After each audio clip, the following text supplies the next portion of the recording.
only thing hotter than the weather tonight in Cincinnati is Greater Cincinnati High School football. We're going to take you all through the hot red zone action this evening as we look around to some of the best games featuring the best teams in the Tri-State. This is Friday Football Live. Tonight we'll be showing the big rival game in Northern Kentucky, Covington Catholic at Highlands. We'll check in on the showdown in the Greater Miami Conference, Princeton at Lakota West.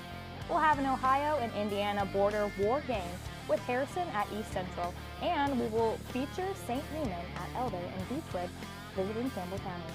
Hello everyone, I'm Haven Wolf and I'm your host for this edition of Friday Football Live.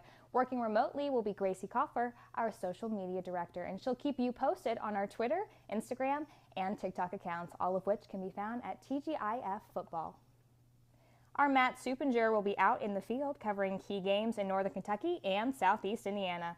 And of course, Alex Perez will be in the Tri-State Media Center following all of the big games outside of Greater Cincinnati. So, without further ado, let's head out to join our first game of the night here on Friday Football Live. A lot of motion from receivers. They're going to try to mix up this defense. They're not trying to beat them through the air. They're going to beat them on the ground. Burchin shotgun here, back out to his left, back to pass, pressure being brought from the Firebirds. Pass is complete downfield, wasn't able to get a number there. That is 19, that is Landon Meary, who had a reception last week of 11 yards. And there is a flag out on that play as well. And it looks like Princeton backing up. Yeah, it looks like a holding there. Not quite, can't see who it was. But I know the teammates were getting after each other, so we know it's coming back.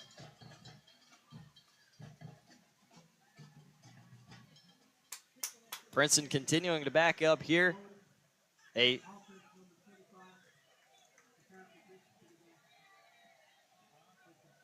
new this year to Firebird Field, we just found out they got the refs mic'd up. That was something we were asking about last year. They didn't have the refs mic'd up. We could never tell what the flags were, but hey, now we got them.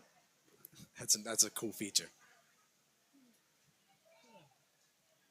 So Princeton working with a 1st and 20 on the way.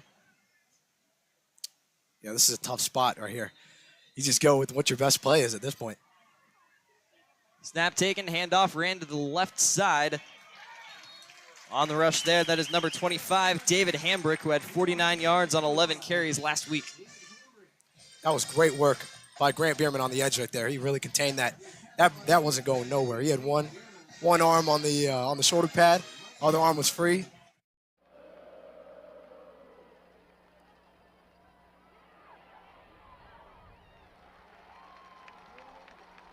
Pitzer will keep it himself.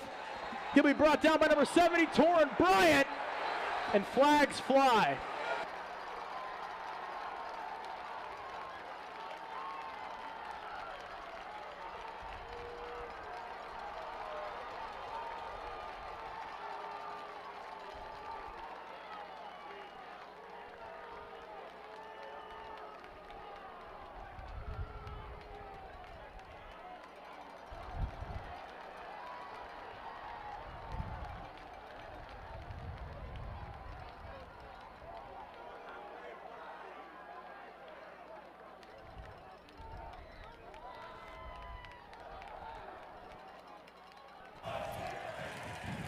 After the play, we got a personal foul, defense number 19.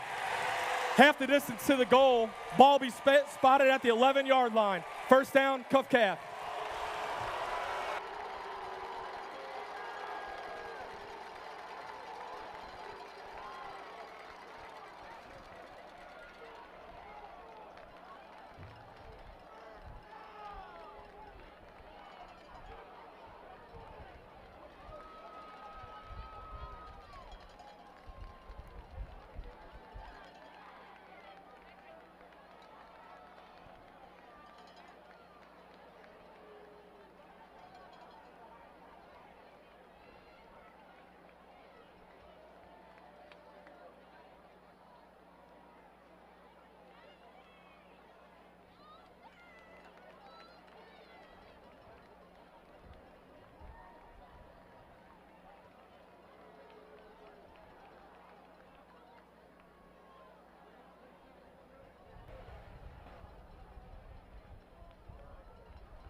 After the play, we got an unsportsmanlike conduct on Highland's bench.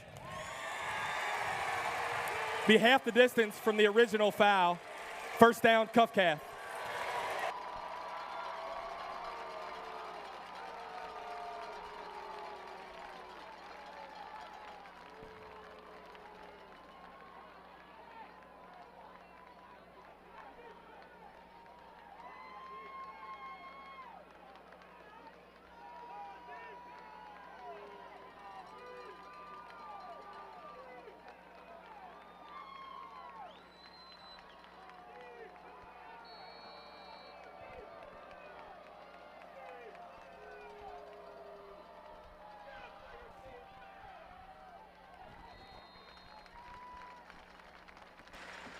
Pitzer hands it off to Lean up the middle.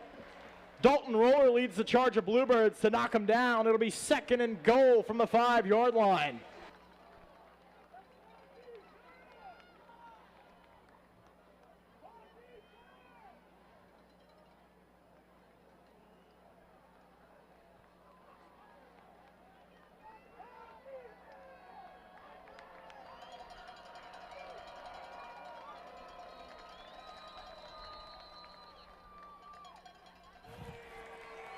Timeout, cuff calf. First charge timeout of the half.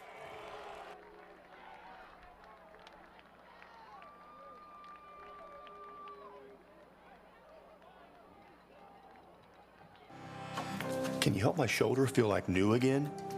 Do you have an experienced ACL doc you can recommend? Is it possible to get me back on my feet quickly? You bet we can. In fact, at St. Elizabeth, our team of sports medicine specialists partner with orthopedic experts to provide the most advanced surgical care, getting you back.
uh, 74 yards on their first offensive series.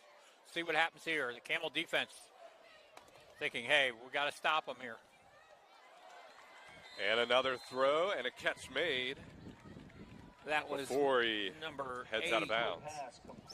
Kusick, James Kusick. So Kusick with the catch. Looks like about 4 yards, 2nd and 6.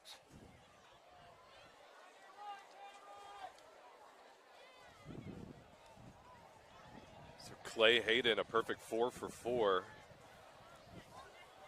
So we're just a little over halfway through the first quarter here. Yeah. And on their second drive, this time he keeps it, and the Camels defense brings them down. Nice tackle by Blake Funston, getting the tackle there. Mason Haywood. So good defense for the Camels. Sets up a 3rd down and 6. Loss of 2 on the play. So Campbell County, this kind of spot you wanted to put the Tigers in, try to force them to punt. And although they may be in 2-down territory here, but we'll see. 3rd and 6. Depends on what happens probably on this play in terms of they get close to it. Hayden has time. Wide open again. Running back in the flats, gets a 1st down, still going, and gets across the 20-yard line. The pass was complete to Chase Flaherty. Flaherty on the catch, Chase Flaherty. Dowds on the tackle for Campbell County, and here we go, as you say, Patrick. Beechwood at the Campbell County 19 in a game that has been all Beechwood here in the 1st quarter.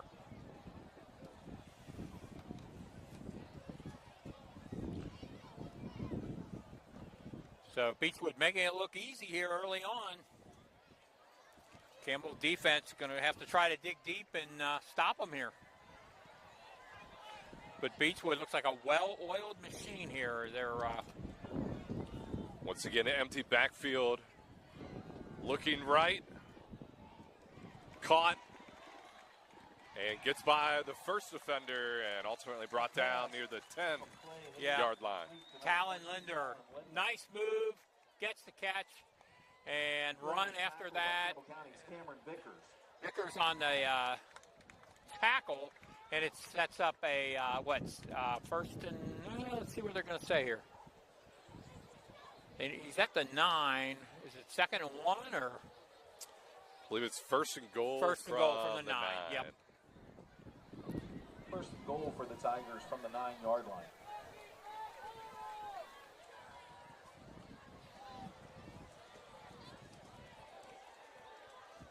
Looking to the end zone, has a man there. There's some contact. Yeah, but not a penalty there. No, agree with that. No flag throw. Second goal from the 9-yard line. Well, about every play has been a pass play for Beechwood here. And why not?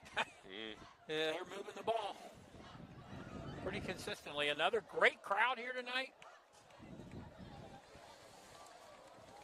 And the break in the weather probably helped because it is very comfortable. And other than over in the visitor section and Beechwood section, a lot of Beechwood people here tonight as well, but a few empty rows, but that's about it.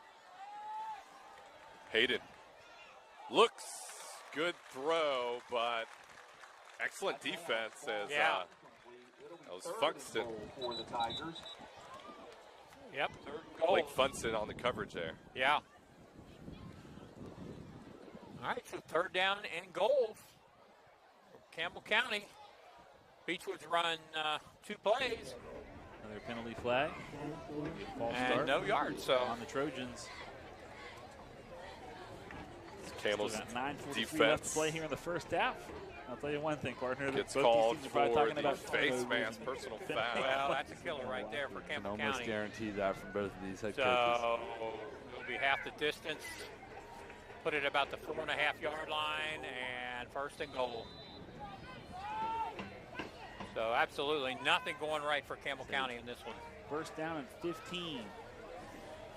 You know, you hold him on a couple plays and then you get that. So nowhere to go. Pressure coming. And he's going to roll out to his right. Nobody home. Trying to hook up with Markel Bass. So Bass had nothing but room in front of him to throw. Just a little bit over his head. As number 14 for the Trojans and near Collar getting pressured by the Eagles defenders. Yes, 2nd and goal inside the 5-yard line. Fake it, look to the end zone, through the hands of his intended receiver. 3rd down and long for North College Hill. Like number 11, Tyson Herget. Another time to open I up believe the playbook. that was. They dial up. Carr drops back. Here comes the pressure. And he's going to be sacked in the backfield. Marker corrected. Nice tackle by number 1, I believe, who was able to get to him first. That was Juwan Johnson who wrapped him up. Take a look at the replay. He just came right off that right block. So the Tigers had an opportunity there. North College Hill almost tried to chip there with Jeremy like Price while he was in the backfield. Their first bootleg to the left, and Mr. design Johnson said, run no, of sir, the I'll evening. take that.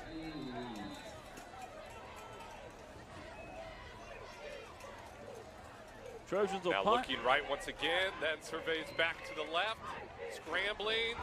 Last time they did try Throws. to punt, there was a fumble Is it caught? on the exchange from And the it's a long touchdown. snapper to the punter. See what happens on this The one. Is Tigers on punter the from board North College again. Hills at his own 6-yard line. Tyler Fryman with the catch for the touchdown. Nice catch there, as that was had to kind of wait and see with the referee signal there. Barely gets it away. Fryman makes the catch, and it is 15-0 And North College Hill Tigers. is down at the 49-yard line on their side of the field. So Middletown Christian Big again Flood has rolled with into good field position. That's going to be something that we're going to Campbell talk about County coming out of tonight half and here has because both dominated teams this game thus have far. given the other team Still a long way to chances. go. And it's like the drives have just stalled, whether it be But an penalties, impressive turnovers, first quarter. officials timeout. 16-0 Completely agree with with you, 3:48 Kyle. left. Unfortunately for Middletown Yeah, Christian, their first score was a 20-yard touchdown.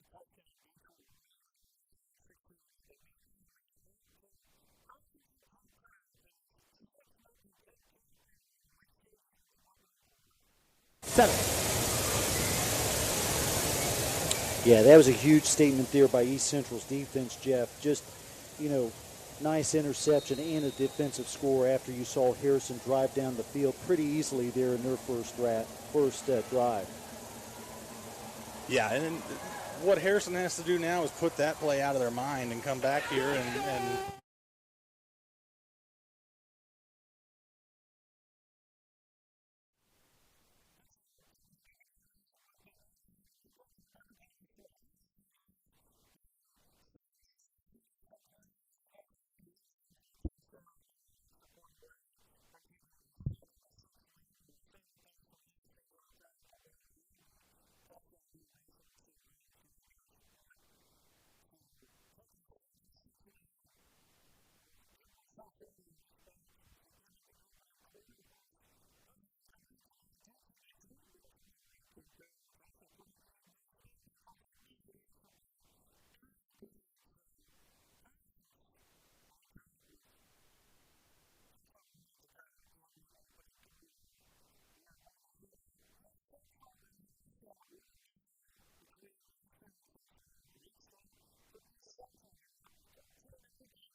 Again, we see two split wide. Flick again in the backfield. And it's going to be a quarterback keeper this time. He's going to pick up the first down.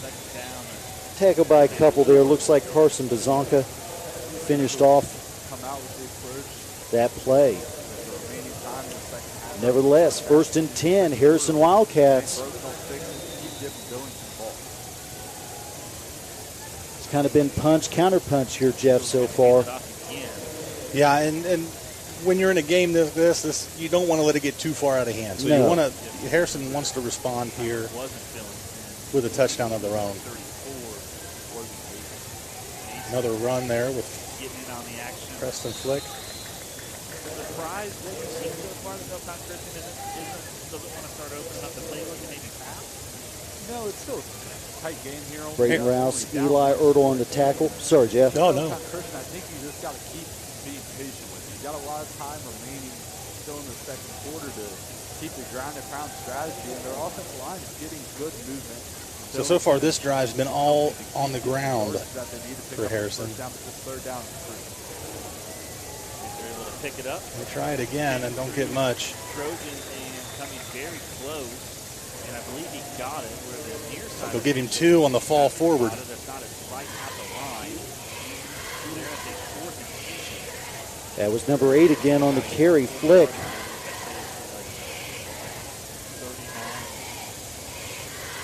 Around 3rd and 5 here, Jeff. This might be an interesting play call for Harrison. Yeah, they've had a couple of big runs, but East Central shut that down recently here, so they're going to test the pass again. Just try to get that extra yard. Oh, we're going to have a false start. Yep, not quite ready. And that's going to hurt Harrison. Hands it off. Billington has it, and a flag flies. You know, talking about the crowd, Aaron, one of the things, this is a true test to Kevin Moore and his crew here. Having this many people here for your first home game of the football season. His first football game as an AD. Got to make sure you have enough people around to support you at the concession stand to sell all the pops and the popsicles that we got going on down there. And middle school night, a lot of kids here. You know, they're selling a lot of stuff. Yeah, that's for sure. Yeah, it's always a huge night. You need a great crew, and Kevin has it. That pass is incomplete. It was intended for number 1 again, Luke Rogers. That's going to bring up 4th and long now for Harrison. Again, that false start penalty really hurt them there. Yeah, it took you out of a makeable 3rd and 5. Takes it back to a 3rd and 10, and then you're forced to go to the pass. Yeah. You really don't have a choice at that point against East Central's defense. Looks like Harrison is going to punt. Instead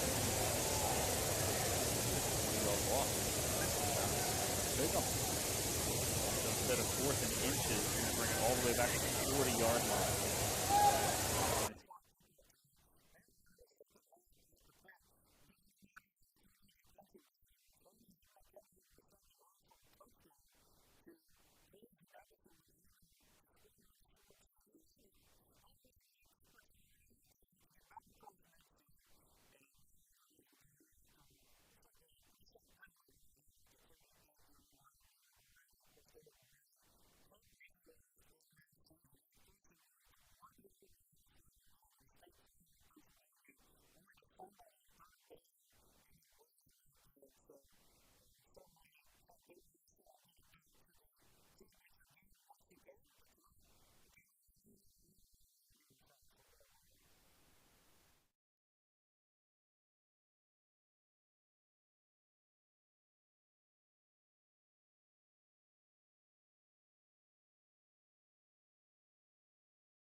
Both teams will have a chance to regroup. So handoff along the left side. We're looking for volunteers interested in broadcasting, looking for an internship. Where you want hours, come out and help ICRC. Second effort. TV. Yep. Everything Allowed him to finish the run. Sports, in to community, council meetings, all kinds of things. Great experience. And 22 to nothing Beechwood. So they have stormed out in front of this Dean one. at ICRCTV.com. As Campbell County has been with very little to stop them. And check out our website at ICRCTV.com. Beechwood's defense has been superb. So a dream start for Beechwood, nightmare start for Campbell County. Still all kinds of communities around Cincinnati, North College Hill, with this extra point other try, communities just right down the road. which is good. So 23 to nothing, Beechwood on top of Campbell County. And 42 seconds left. So Milford. Last week we had a blowout with Campbell County doing the blowing out. First and 10 for the Trojans. They're going to swing it over. He's going to break through and down inside the 10. A late flag from the clicking offensively and then just a block in the back making things on the difficult wide receiver trying to for get the a block. Camels when they have the football. Floor number 3, the Trojans. Like I say, they just got that one first down on that opening drive, so but they called a offense holding for Campbell call County's has done nothing since. on the Trojans. And, a lot of that is, Campbell County's offense was rolling last week. I mean, it's the Beechwood defense. Pretty apparent. Campbell County's got some good offensive players, but this Beechwood defense has just been so tough here in this opening quarter. Down from the back, and that's a pretty easy throw from the guys in stripes. So here's the kickoff. So North College Hill. Big kick. Go back all the way up. There will be a return, and as he gets across the 20-yard line. Jaden Combs receives that kickoff. That was Jaden Combs. Until the half. First and 10. Trojans looking to add on to their 6-0 So once lead. again, North Campbell College County or trying to Middletown muster Christian some offense here. looking for something. As they're out at their own fires it over, and that pass was 20-yard incomplete, line. trying to hook up with Bass. Bring up second and long. So Campbell County down Tried to 23 dial up that to exact same 0. play there. Down Now 3 screen scores off to and a the near safety. sideline. Markel Bass. And Trying to just put a low together pass from the quarterback for the Trojans. and something a long, here. Systematic drive long here to second get some down. points up on the board, or perhaps See a some quick fatigue hitter. by both these teams. But Hands they on their hips. call the See running that a backs lot number from on both first down. ways. Campbell's hand that ball off to That was number 4, McNabb, on the Receivers out. carry 2 to for the right, Campbell County. 1 to the left. 52, Maddox Kelly.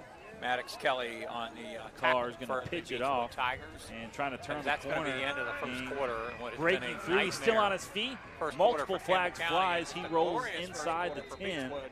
inside the The end of 15, one I quarter. should say. Campbell County will be up on this one. They're going to call it a hold on North College Hill. Her to get the play off. I really like that play design for So North that will College Hill conclude there. the Just first a quarter little here. forward pitch And pass. Get to the yardage, the Camels just have get some to the work to edge do and now. It's been out all after Beechwood, obviously, Patrick. It's been all Middletown Christian, Beechwood. excuse me. They look to be That's the what they did superior on that team, one. at least 1 quarter Unfortunately, into got this called one. back due to a hold. And, Campbell County, this drive here, another 3 and out. And So North College you're Hill's probably looking at going the blowout wrong city, direction the way it's going, as they because Beechwood get just backed has up looked all the way to the unstoppable on offense. 47-yard And line. if Campbell County can't match scoring, it's going to be a long night for the Camels. Sure, But going let's see into what happens halftime, here. both coaches will Uh, focus on the they've penalties stopped that have everything. hurt both of They've their stopped teams. Smith running. Coaches from North Passing. College Hill are telling It's their been players to get to the other it's side been a of the great field. effort for Beechwood's defense thus far. Carr triggers the motion, and that pass is They're incomplete. recognizing the Trying to Campbell hook up County with Bass, cheerleaders threw it right here over his after the head, first quarter. and It's something they usually do every week here. And So this is an interesting certainly they ruling do here. a The pass wonderful was job. backwards This is for the Campbell North County College Band of Hill. Pride. They'll be So performing at it's halftime. going to be So a looking fumble on the forward to play that technically. It's going to performance, push them as back always. another couple yards and an even longer third down here. As Patrick, I never So realized third how down much and a work mile the band for did until my son the was Trojans. in. He Ball started spotted the at the band as an 8th grader. 48-yard Spent line 5 of years, and oh my North goodness, College Hill side of they the field. put a lot of time and effort in, and people get to see them at these football games. It's really neat, and they do their competitions on the weekends. Eagles are going to line up Absolutely, three as receivers to the Smith left. keeps it on second down. A couple yards there, maybe. It's going to be another Carr third takes and the snap. long Here coming comes the up pressure. for Nowhere to go, and he's hit Third, hard what about and taken. The Trojans.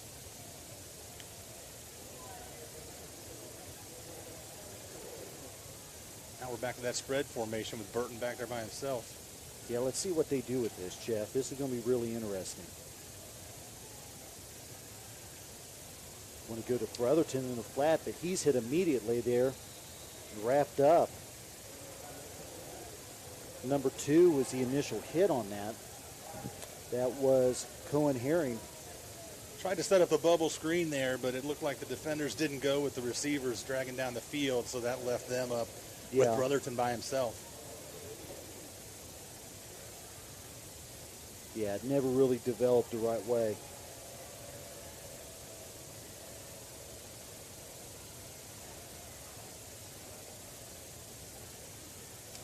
Ringer up the middle, but he's hit at the line. Burton in there trying to push, but nothing really going there. It's going to bring up 4th down here for East Central at midfield.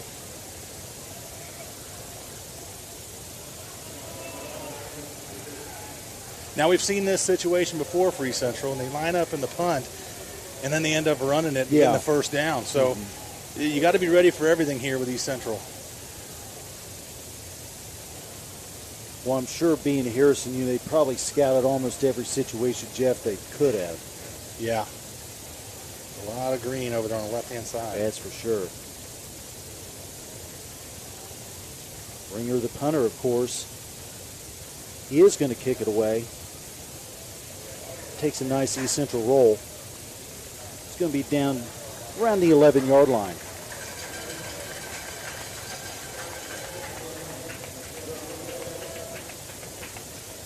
That's a good punt in that situation. You don't want to put it in the end zone, give it to him on the 20. You know, put it down there as close as you can. Yeah, nice punt here, Jeff, and kind of one of those patented rugby-style kicks that Ringer does. Yeah, we've seen a lot of that from East Central the past few years.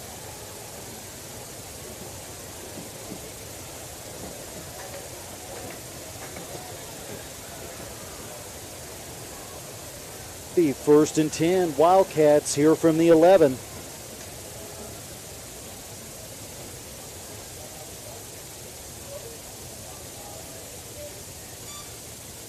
Hand off up the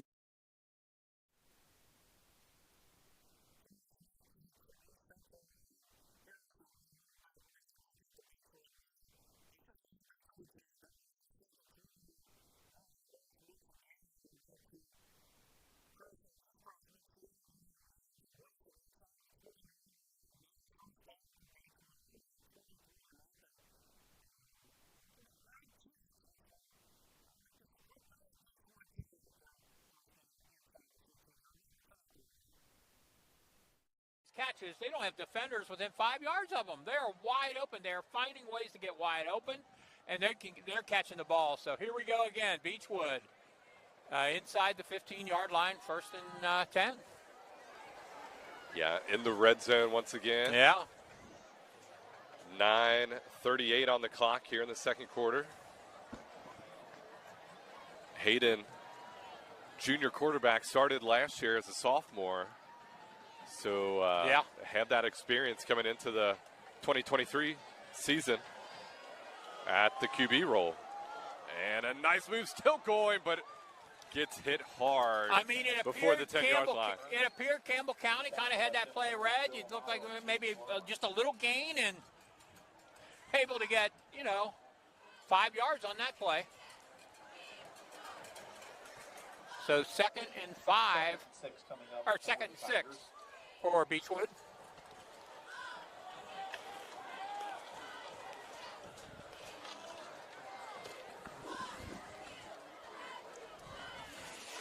Second and 6. Hayden under center here. Power eye and running back still going. Gets into the end zone. Tigers hand that ball off to number 3, Chase willing his way. Chase Flaherty. Touchdown, making it look so easy. 10 yards and a touchdown. Beechwood on top, 29-0. And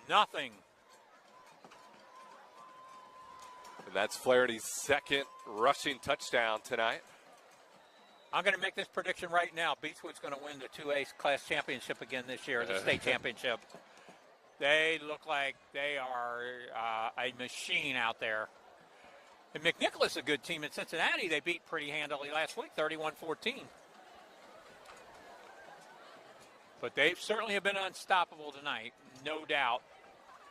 Extra point also good, and it's 30-0. So we're a touchdown away from the old running clock. That's true. I know we had the discussion last week about how to get to the 36 points, and do you go for 2? Yeah, with the safety, kind of help them out there where. Yeah, I'm a little surprised. I thought, obviously I think Beechwood is a favorite coming in, but I really thought Campbell County would be able to hang with. But I think it shows how good Beechwood is. I mean, Campbell County, as I say, they're an improved team from where they were a year ago, but Beechwood has just dominated this football game, and I think it shows more how great Beechwood is.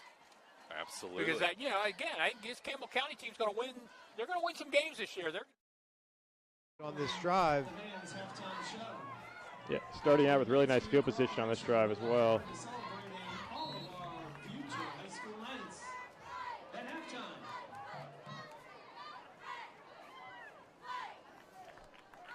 Lilly fields a low snap, and he keeps it, and he is pounded into the turf. And that was a difficult one for him to corral, and he had to take his eyes off the defenders, and they were right at him when he got the ball. Yeah, whenever you run an option offense like Northwest does, timing's everything.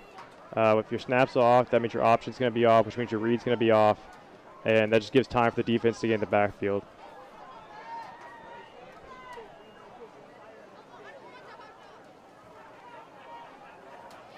Better snap that time, and he hands the ball off, and that's Hill. And he stopped immediately.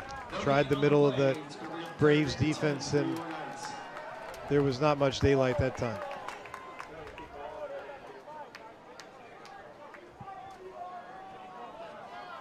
Yeah. 54, Indian Hills right there in the backfield, slowing the whole run down, and then letting his guys clean up on the back end.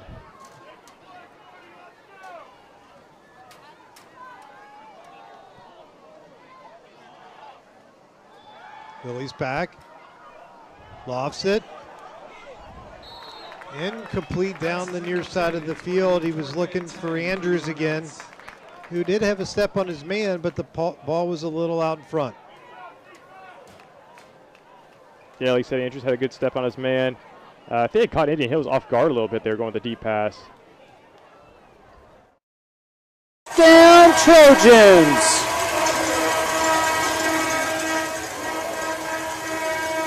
That hole was huge right there. The line was huge. The line blew them back and then just turned them the right way and made it just walk right through.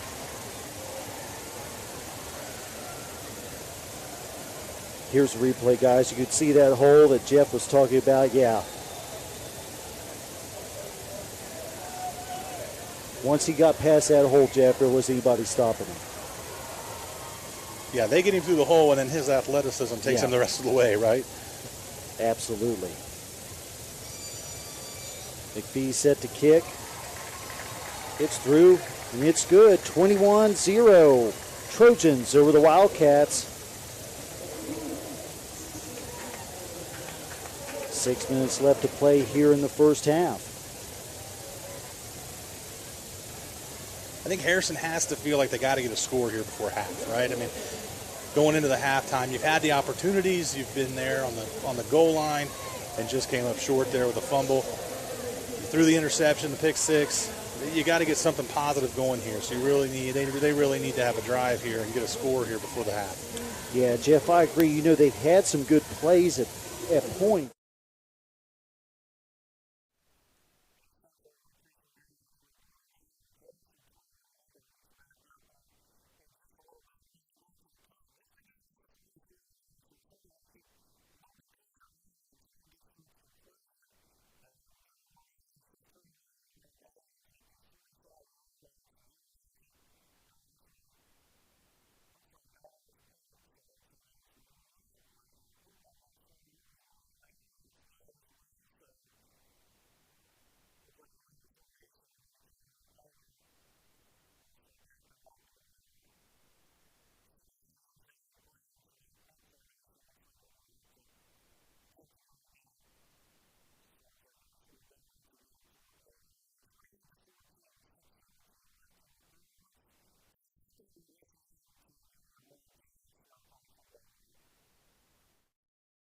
They're now looking for the football. And Reed is back deep. He's at his 35-yard line. Now they get the football. So Gadouli's back at his 25-yard line. A 4th and 7 at the 40. From right to left they go. Gadouli ready to get this snap and get this kickoff. He runs to the right, and it's a short kick taken at the 31-yard line. And Reed will run to the inside to the 40, to the 45, and out of bounds and around the 47-yard line. So good field position for the Saints. 28-14 Elder Panthers with 6:08 to play here in the third quarter, which seems like an endless third quarter. Oh, very, very much so. Drew Murphy was able to stand up, read on the outside, get credit for a tackle on that one, triggering him out. But Panthers in a situation where we went quick. You know, we scored right out of the gates. They scored right, you know, everybody scored right out of the gates, and now we've just been in a little bit of a stalemate here in this quarter. So 6:08. About midfield for the Saints, and we know that they can score quick, and they're pretty dangerous with Wharton back there. 1st and 10 at the 47-yard line. Wharton backs up at his 39. Looks to throw down the field. He's looking downfield, and it is incomplete. It was intended for number 8, Whitey Collier. But good defense by the Panthers. Tyler Beck. Looks like Tyler Beckenhoff. Yeah, Beckenhoff was 2 down there on the side. It was tough to kind of see, but it was number 2 on the right side. Yeah, good coverage getting down there, because remember, you know, one of the guys not out on the field, he got injured in that last series, you know, Fort Camp, so they moved some defensive guys around a little bit. With 6:02 remaining here in the third quarter, 28-14 Elder. 2nd down and 10 from the 47-yard line. 1 wide receiver to the left and now 1 to the right. Shotgun for Wharton. And now it's a give to the right side. It's going to be again that guy down the 38-yard line. It's Prescott who came back in after he was hit pretty hard. And Sanders is is down, and he's not happy. Yeah, he's definitely not happy at the 39-yard line. 5:56 to go here in the third quarter. 1st and 10 coming up for the Saints. We'll take a timeout. It's Elder 28, and it's the Saints 14 on the Prep Sports Radio Network. For a sharp team look, work, or play, it's the Underground Sports Shop. From team uniforms and sports gear to fan apparel and promotional items, they can customize any order. A wide range of items is at undergroundsportshop.com or 513-751-1662. Anna Mitchell here. Enjoy the game and be sure to tune in Monday morning at 6 a.m. for the Sunrise Morning Show for news, weather, sports, and compelling interviews, all from the Catholic perspective. The Sunrise Morning Show, 6 to 9 a.m. every Monday through Friday here on Sacred Heart Catholic Radio. Are you or a loved one looking for a place family home? Bailey is the answer. It's They're so important and that my son is going to such a safe and amazing place each day. Elder's a part of our home. It's a part of our everyday conversation. It's a family. It's a community. There's purple everywhere. When these men leave Elder High School,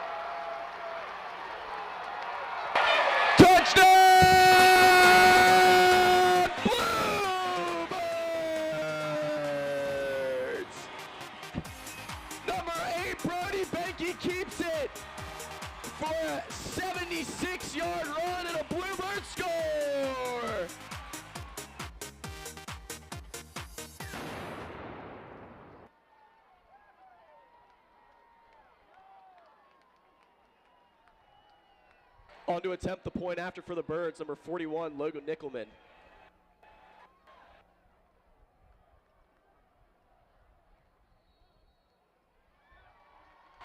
The point after is good.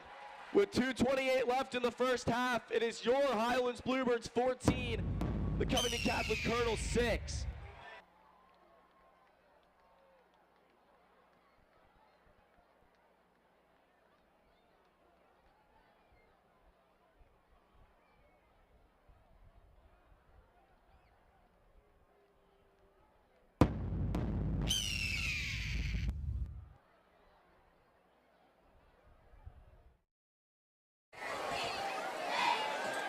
Fake the handoff, and another wide open receiver for the first down and more, getting past the 20-yard line. They're making it look so easy, Patrick. Luke and a Beechwood first down. Sleet on that catch as, again, more of the same for Beechwood as they're at the 19-yard line of Campbell County.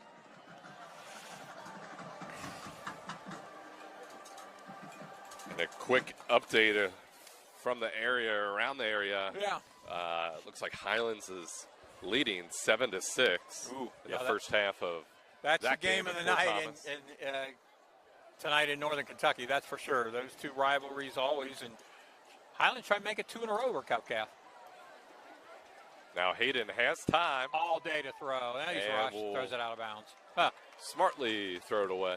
The Camel defense got in there, and he had a while, but they finally couldn't find anybody open, so credit the Camel defense on that play at least, as Beechwood be 2nd and 10 from the Campbell County 19. 2nd and 10 Beechwood. And I just refreshed my social media here as I see Benke with a 76-yard touchdown run on the first play of their drive as Highlands now leads 14-6. I think Highlands got a great chance in 5A this year to win this, 5A to win the state. They it's been a long time for them, especially for Highlands, kind of a long dry spell. There was a pass completion to Flaherty. That'll set up about a 3rd and 5. Yeah, I mean, last year they kind of turned the corner and they had a winning season. But the thing is, though, I mean, with all the reshuffling, it's, last year they lost in the 2nd round to Scott County in 5A, who was a 6A power. So they went down to 5A with Great Crossing, who's in the district now with Campbell and the Northern Simon Kenton and the teams up here. So it always changes, but it gets tough. It's tough. So Tigers up 30-0, trying to find the end zone again before the halftime break. And that was the quarterback on the carry, Hayden, and he's close to the first down. Now, I can't tell if he made it or not. He keeps it pushed out of bounds. It looks like it's a 4th down. Pushed out of bounds just short of. Here we go, 4th and 1. So time for the Camels, if they can have a stop here. That would be one good thing on the Camel side tonight if they can do it. 4th down and probably less than a yard. They're right. Maybe not even a half a yard from the looks of things. Approaching 3 minutes to go in the first half. So Tigers using up the clock. Hayden hands off. Yeah, I think effort there, he got through. So 1st and goal. And they're going to they say stopped they him. stopped Wow, him. okay. Camel defense. Hats off to the Camel defense. Well, he may have gotten it, but he did get it. They stopped him. So credit Campbell County. You're down 30-0. Beechwood, you've not stopped them most of the night, and they came up with a good defensive play. Hats off to Campbell County as they come up with the stop. Campbell's got the ball, and about 2:53 left. We'll see what they can do on offense. Moved it a little bit on the last series, so let's kind of see what happens there. Now,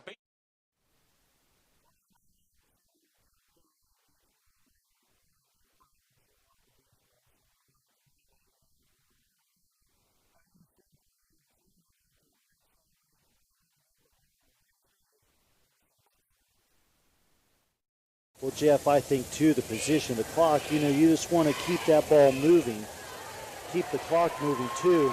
It's a really nice screen play. Yes, absolutely. That's Ringer into the end zone. I think it's coming back, Aaron. I saw a flag fly on the far side of the field. I'm guessing it's going to be a holding call where the flag was thrown and the type of play that it was there. But, man, that was a nice play. It was.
Yeah, big penalty there, Jeff, on East Central. You hate to see that on a big play like that and then have it called back and have to do it over again. But we'll see what Coach Miners has dialed up here. 3rd and around 15. Burton fights, but he's brought down.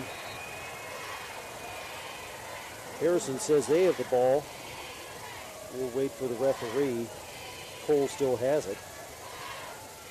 Yeah, I think the head referee there said he was down, so.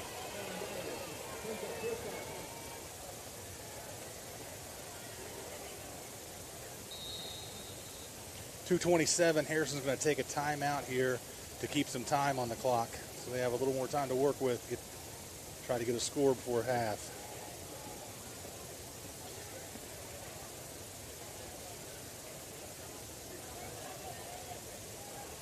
They've taken a timeout. We'll take a timeout here too, folks, and come back for the remainder of the first half.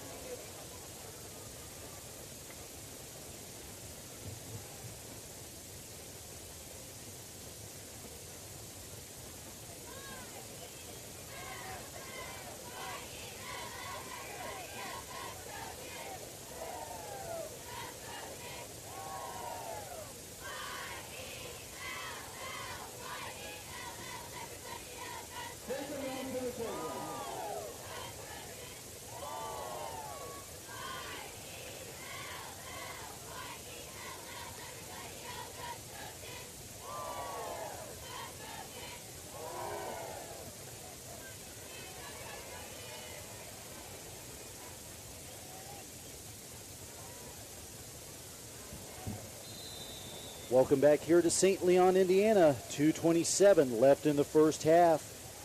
4th and long. East Central will punt. Springer gets away, kind of a low punt. But takes a nice bounce here, Jeff. It's going to roll inside the 15-yard line, beat down to around the 14. That was a great punt.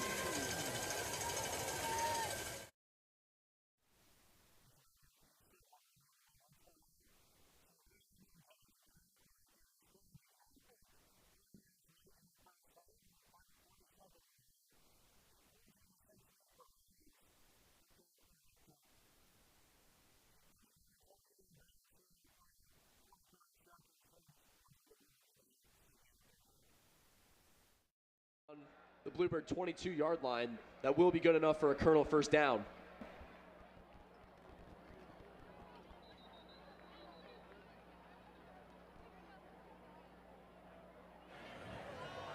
Timeout, Highlands. First charge timeout of the half.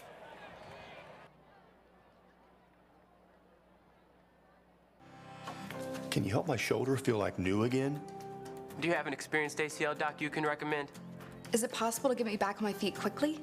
You bet we can. In fact, at St. Elizabeth, our team of sports medicine specialists partner with orthopedic experts to provide the most advanced surgical care, getting you back on your feet fast. We understand you have questions, and at St. Elizabeth, we personalize care with answers you need.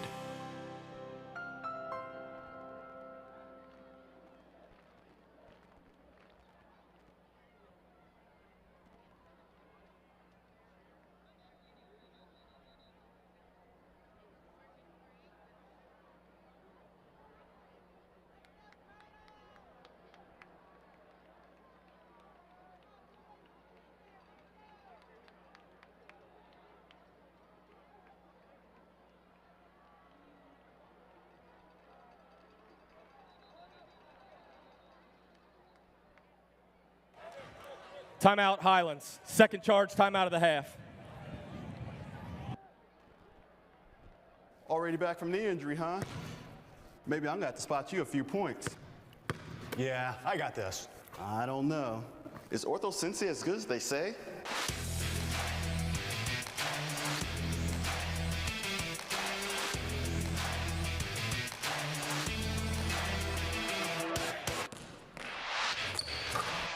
Yeah, they're that good.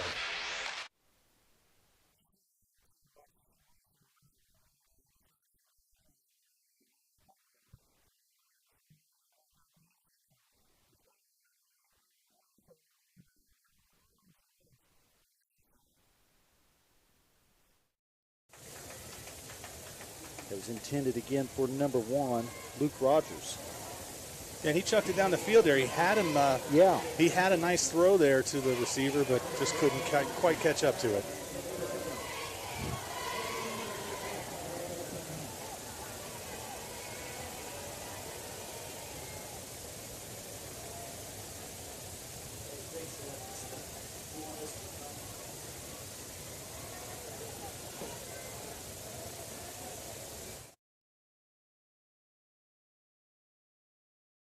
On the Bluebird 9-yard line.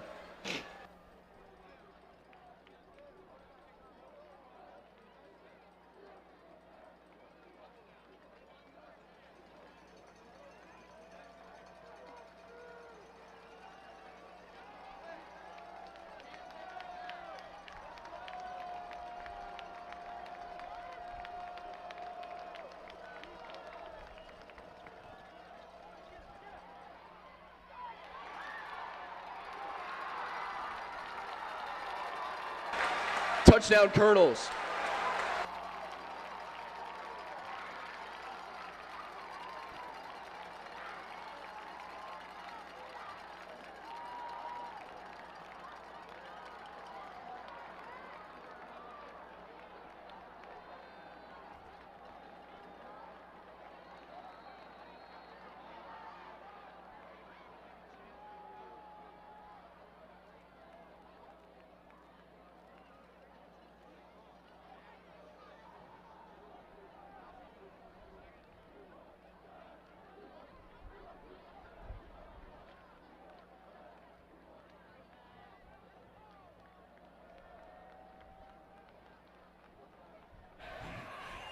After the play, I got unsportsmanlike conduct, defense number 97.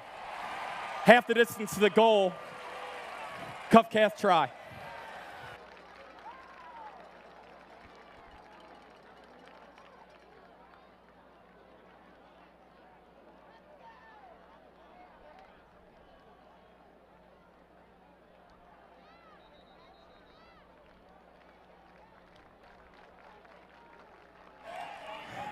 Timeout, Highlands. Third and final timeout. Highlands football would like to thank our game sponsors.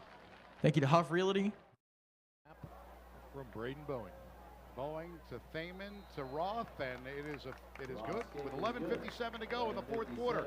Elder 35, and it's the Saints 14. We'll take a timeout on the Prep Sports Radio Network. Hoding Realtors is a proud sponsor of Elder High School football.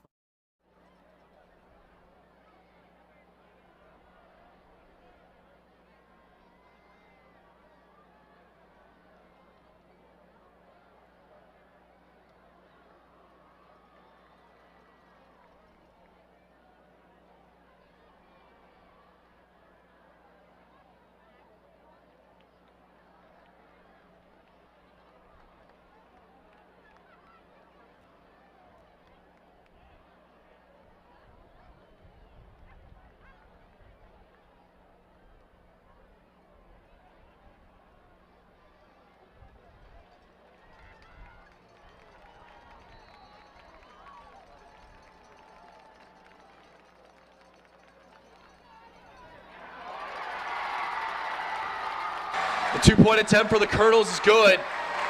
With 1 second remaining in the first half, it's Birds 14, Colonels 14.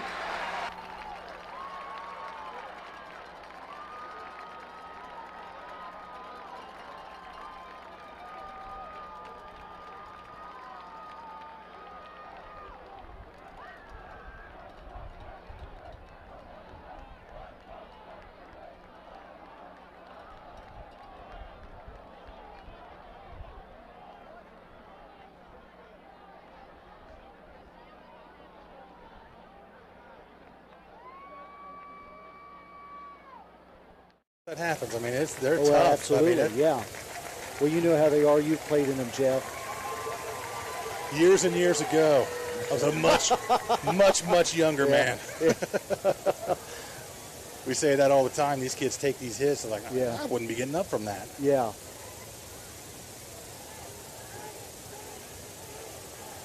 Second and 10 here. 24 seconds to go.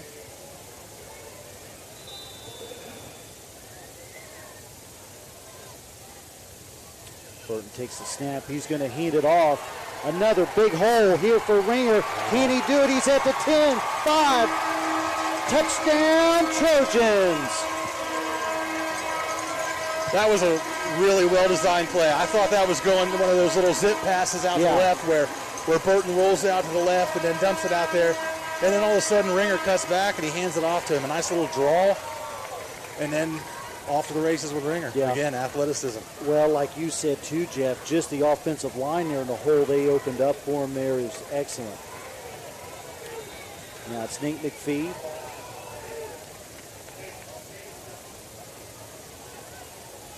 He's again back in to attempt the extra point.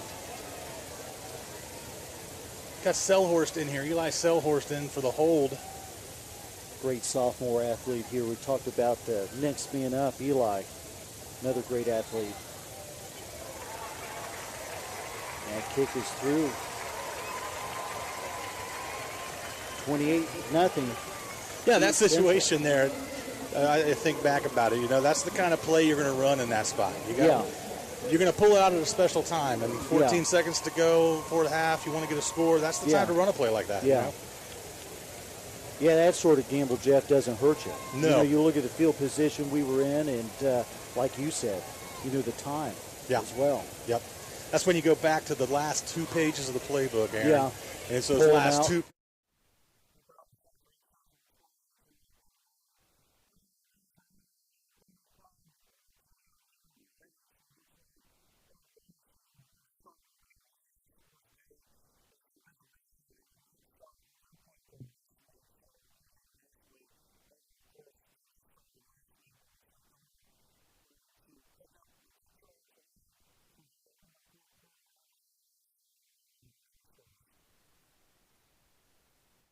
We're going to get a couple of snaps with Prescott taking the direct.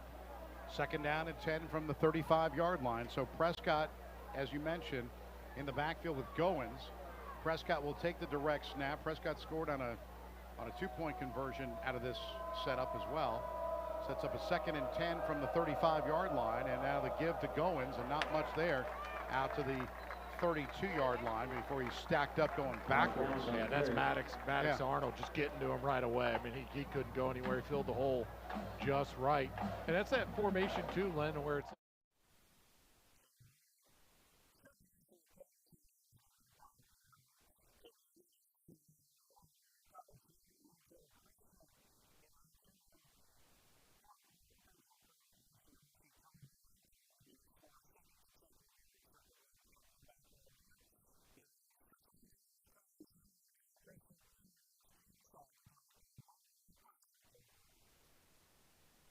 Mal, one of the few seniors on this North College Hill roster, was able to bring him down.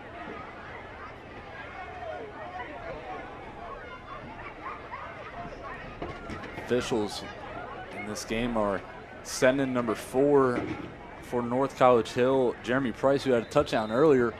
He's a nose guard for their defense, and they sent him off for a little extracurricular activity after the play. They pushed player of Middletown Christian down. No penalty warranted, according to the officials. Just a break for one play. 3rd down and about 4 for the Eagles. Billington puts his man in motion. He's actually going to keep it himself. He's got plenty of space. Tries to turn the corner, down the far sideline, and tiptoed out of bounds inside the 10. Nice block by one of his teammates. It's a good play from Billington. Faked handoff, a little end around quarterback keeper there, and gets good yardage and able to pick up the 1st down. Eagles are putting a little bit of a drive together, Kyle. Ball at the 11-yard line, so right on the doorstep of 1st and goal opportunity. 4 minutes elapsed off the clock here in the 3rd quarter.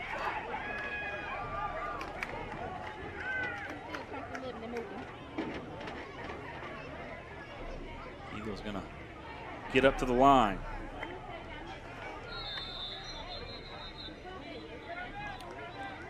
Middletown Christian calling a timeout. Coach Wells didn't like what he's seen offensive formation versus the defense on that one go back to the drawing board during this timeout. So both teams will get a much-needed water break on this very humid night.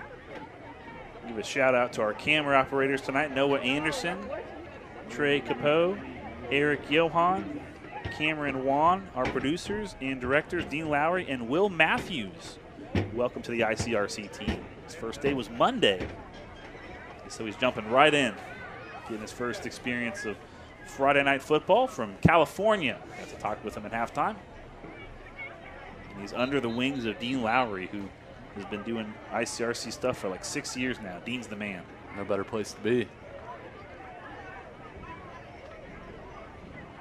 Little birdie told me that ICRC is going to be at Marymount next weekend.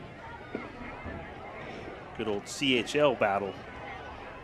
First and 10 from the 11, 7.5 to play. Man in motion for the Eagles. Billington keeps it himself again, trying to turn the edge. Flag flies.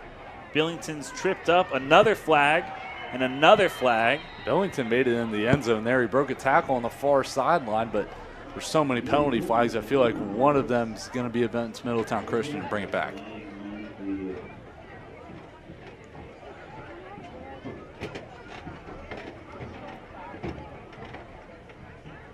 So the officials sort it all out. We will await the verdict. Here's the, take a look at the replay. It's a good play from Middletown Christian. It was the same play call we saw a couple plays ago. The Billington, just a fake pitch to one side, fakes around the other side. QB keeper gets to the edge and turns it loose. Would have been about a 15, 20-yard gain there for a touchdown if these penalties are waived off. Well, the entire crew is standing at about the 20-yard line discussing. Got a holding on Middletown Christian one, which has declined, and then a personal foul again against Middletown Christian for a block in the back, possibly. That'll be accepted. Should be a 15-yard penalty.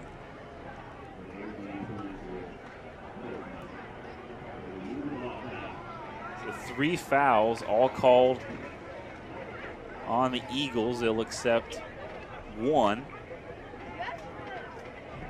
Ball will be spotted all the way back at the 30-yard line. Just when Lee Billington thought he had the Eagles on the board.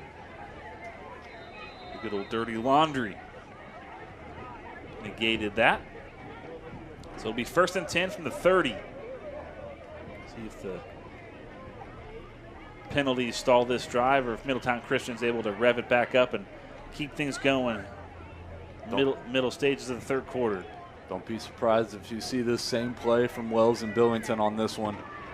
Billington gets up under the line of scrimmage, sends his man in motion. Billington takes it, pitches it to his right, and weaving through traffic, but nowhere to go. Taken down by Dominic Garrison, another freshman on this North College Hill roster. Now, number 4 is down for the Eagles. It's like a really bad cramp. We talked about earlier in the broadcast, Kyle. 15 to go here in the 4th. 1 wide receiver to the right side, 3 to the left side. Now they go lone. They go empty backfield now with Wharton at his 45. Steps back to about the 42. Looks to throw. He's got a little time. Rolls to his right, and now tries to throw it down. But again, he's getting just bombarded. Henry, it looks like Heights got right in his face that time too. Yeah, big pressure on that one. Just dropped, and Wharton wasn't able to get anything out. Recovering really well downfield. So now you're looking at a 4th and 23 from the 49 in a position where you're down 35-14. You're probably going for this one. I think they're going to talk about it here for a second over there. They might end up burning their last time out, possibly. On this one is Wharton's now just walking back to the huddle. Yeah, they're trying to see here, you know. Well, they might back it up for a punt, possibly. Yeah, because right at 4th and 23, it's tough to pick it all up here, but they have the ability to go deep as well, so we'll see what they decide to do. And Wharton has punted before also. So we'll see if he decides from this position with a 4th and 23. He's at his 45-yard line, shotgun. He's got 2 wide receivers to the right. And now he steps back. He throws a screen to Prescott. And Prescott gets to the 50, to the 45, and he's out of bounds at the Elder 44-yard line. But that is not enough for a first down. So the Panthers will take over 35-14 with the lead. 7:51 to go. Portions of tonight's Elder game are sponsored by financial advisors Adam Schuster, Ted Lucian. There comes Laundry.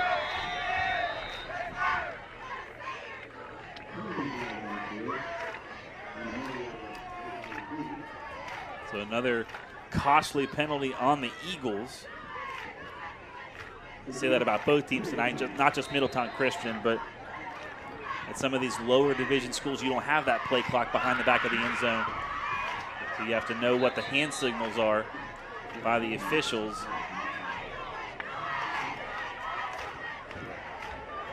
Play clock now supposed to be rolling and still not, so I'm sure the officials are getting fed up with this, probably wanting a new play clock operator. See, official timeout here, and now the clock's rolling again.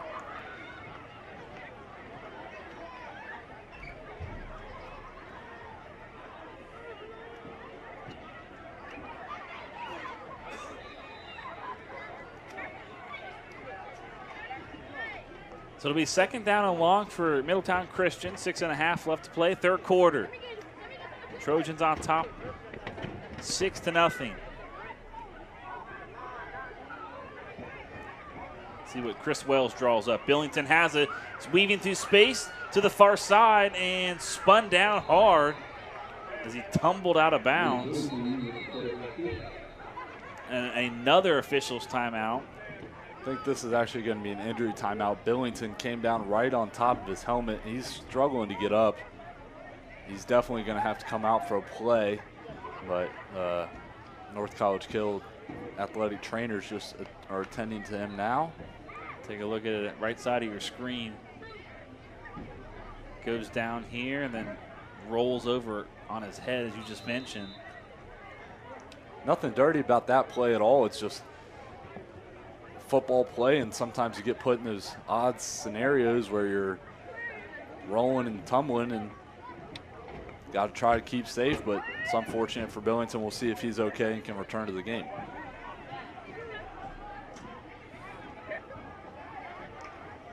Well, we'll sit out this play for sure, and we'll keep our eyes on him and see if he checks back into the game.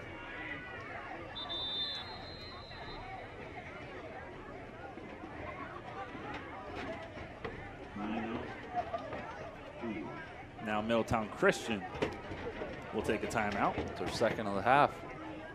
5 minutes and 15 seconds remaining in this quarter.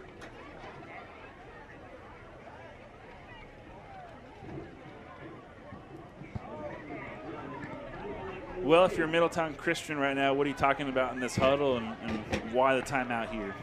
I don't hate the timeout here from Coach Wells. This is obviously a huge drive in this game. You've had this entire possession building up to this point with the remaining 5 minutes and 15 seconds left on a 3rd down and about 25.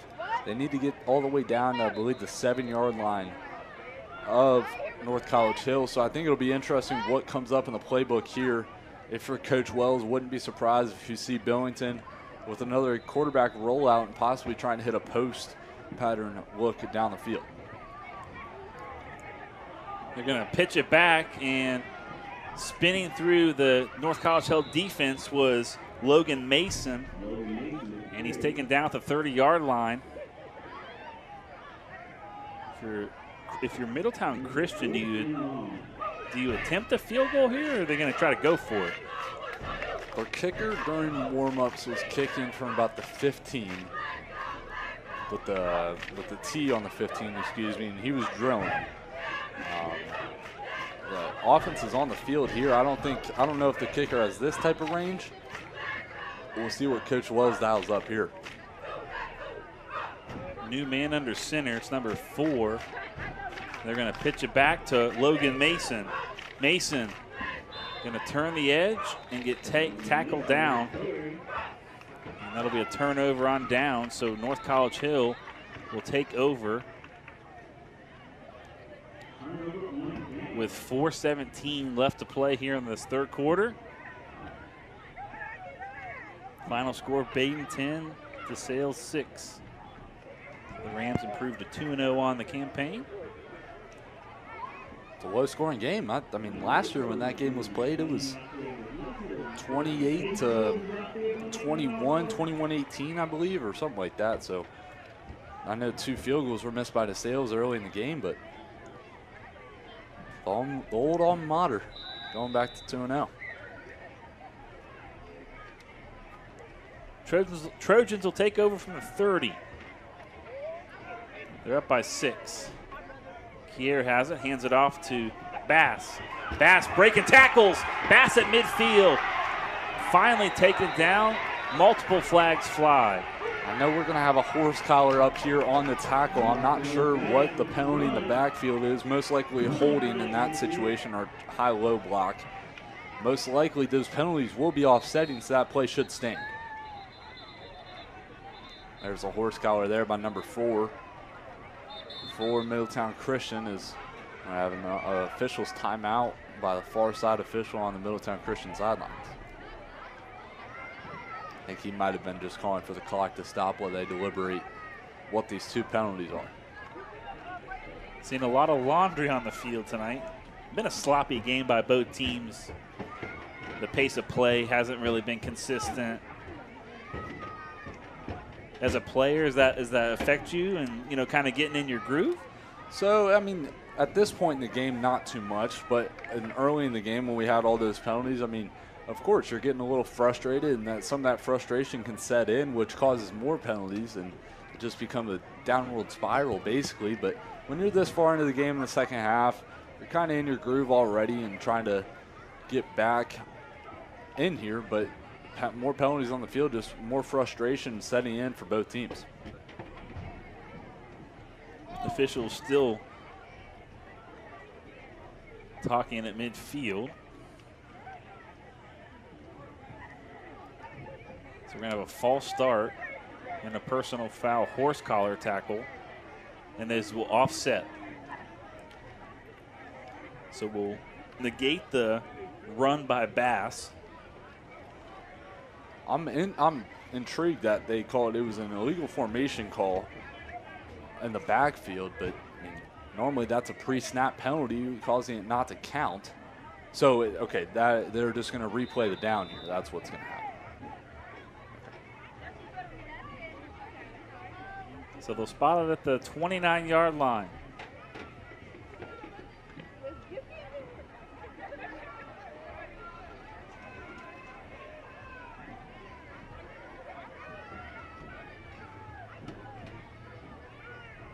Trojans trying to get set, high snap, and somehow was able to get it off in time. I believe that was number 20 that grabbed onto the football, Dominic Garrison. His first carry of the night. Called his name a few times tonight on the defensive side of things.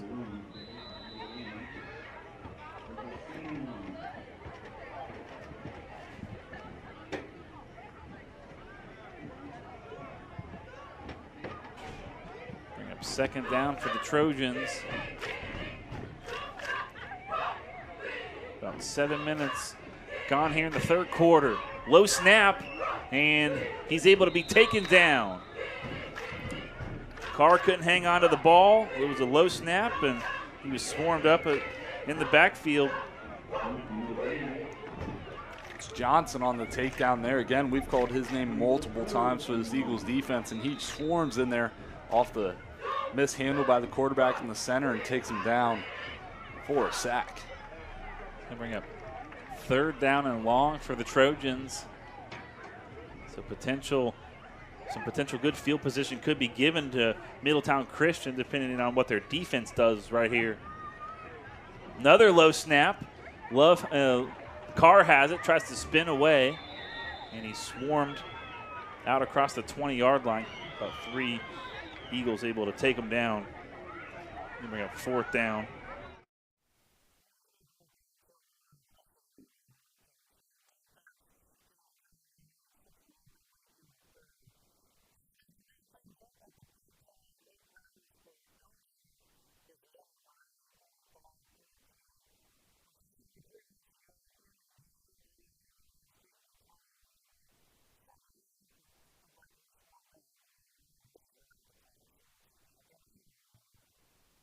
offensive line for the Panthers.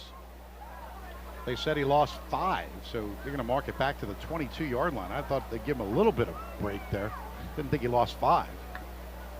Couple maybe, but not 5. They line up to the left side. They've got number 31, McTollin. He goes in motion. 2 wide receivers to the right side. And now to the right, it's Thaman again, and not much more than that. He's backwards. Tackled by Daniel Adefalorian. Oh, check that. That was Thaman too, or was that 31 getting the carry? Thought it was 16. Joey Thaman. Eli Roden at quarterback. He's 3rd and 17 with 2:10 to play. Going very methodical here. Yeah, just using as much clock as possible. I mean, you're not telling your guys, hey, we're not trying to score, but you're also not trying to run 15 plays here before the game's over. So if they're able to break one, get in the end zone. I mean, that's what these guys are out here for. You're not telling them to hold back by any means. Roden shotgun. The give to Thaman. And Thaman gets maybe back to the 20-yard line. It'll be 4th down coming up. Yeah, big gang tackle there by the Saints defense as that clock rolls to under a minute 35 here as we're about to tick. So 4th and 15 for the Panthers 22. So they're going to go for it here, Lem, but they're going to really wait until they get that signal from the official. You got about 5 seconds left on the play clock, and then they'll snap it. So I think ultimately, unless the Panthers can pick this up, if not, more than likely, the Saints will get another offensive series if they want it. A minute 10 to play. 4th down and 15 at the 22-yard line. Roden setting up with 2 wide receivers to the right side. Harmeling to the left side as a receiver. 2 wide receivers to the right. And Paff. Now the shotgun went down to 55 seconds. And Roden going to run. He gets to the 20-yard line. And a gain of about 2. So 49 seconds left. It'll be the Saints getting the football back with just 49 seconds. So that Elder did a good job of just running the clock down. Yeah, and you get guys out there in those situations, and like I said, you're not telling them not to score, but you're also not rushing plays in and trying to really get things moving. So the guys did a good job. Had a couple of nice pickups, I thought, from the beginning. But now with 49 seconds to go, the Saints will take over the on downs here. They'll get a 1st and 10 from the 20, but they got 1 timeout. So maybe if they get a big shot, they want to end on a good note. I'm sure they're not just going to kneel one out here. One thing that the team did, they went into Canton. They got to see a little bit of the Football Hall of Fame when they came in. So they made a weekend of it coming to Cincinnati. I think they'll be in town tomorrow too, doing a service project here while they're here on their trip. But that's going to be something else you don't see a lot. No, and it's a great way to start their first game too. If you think about it, it's a great experience for these kids to come to. Probably they've never been to Cincinnati, Ohio before. More than likely, most of them hadn't. From Philadelphia, and gives them a chance to kind of see. They get to see the football.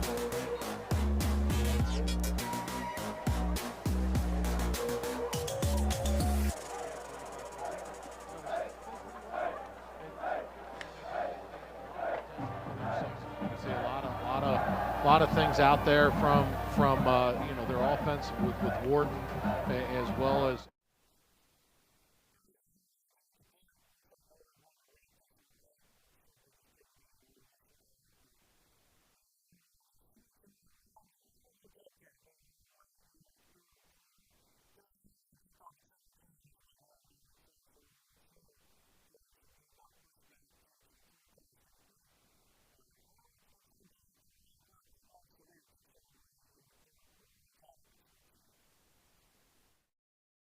That'll be a big loss on the play of 4 yards, backing it up to the Colonel's own 29-yard line.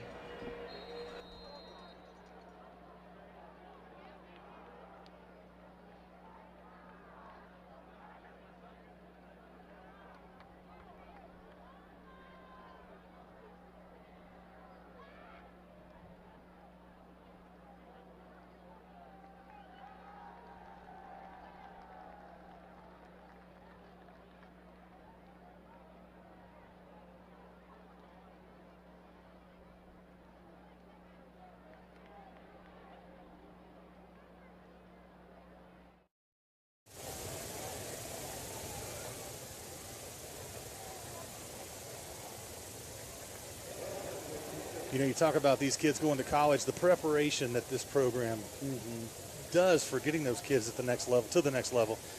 And I said earlier that we weren't as big as that. I shouldn't have said that. We weren't as solid. We were more fluffy.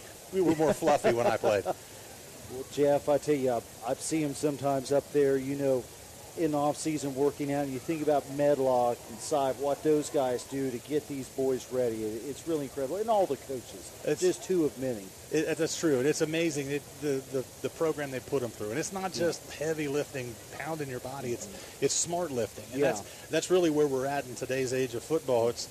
It's position-specific lifting. It's not just everybody in there slinging around the weights. It's what do you need to do to prepare yourself for your position and what you're going to do.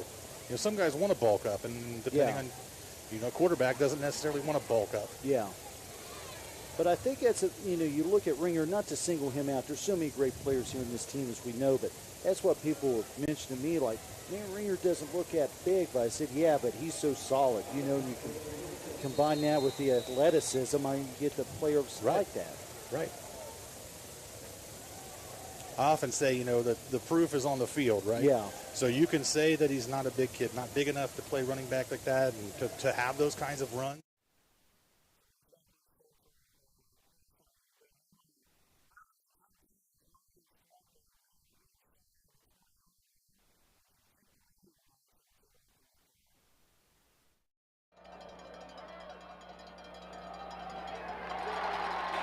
Littmer's handoff to Geisler goes nowhere as number 3, Andrew Bessler, gets in the backfield to drop him for a loss of 2. It'll be 2nd and 12. Ball is on the Colonels' 14-yard line.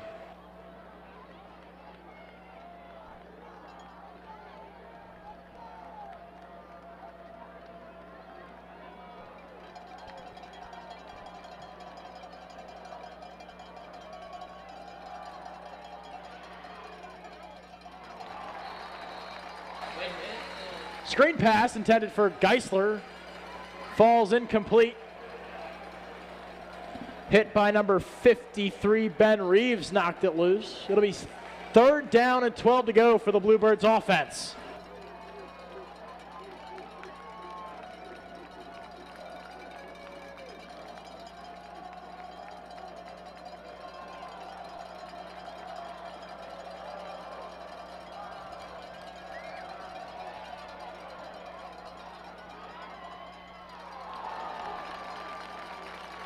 Pass intended for Banky in the back quarter of the end zone falls incomplete.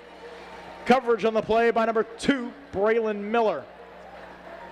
It's 4th down and 12 yards to go for the Bluebirds. And on comes Logan Nickelman.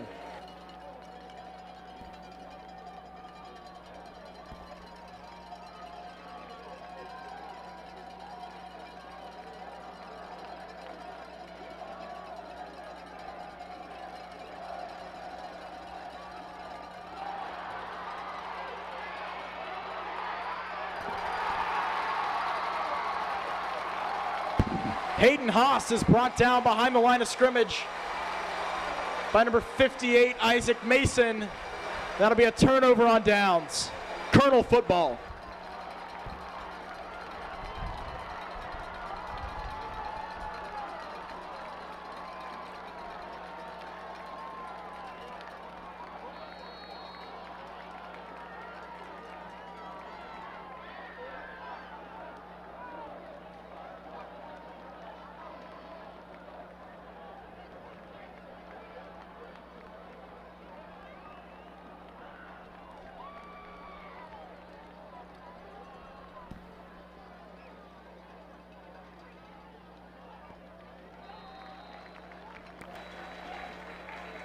Owen Lean gets the handoff. He'll be brought down by number 11, Leo Fennick. Gain of 2 on the play. It'll be 2nd down and 8 yards to go. Ball rests on the Colonels' 26-yard line.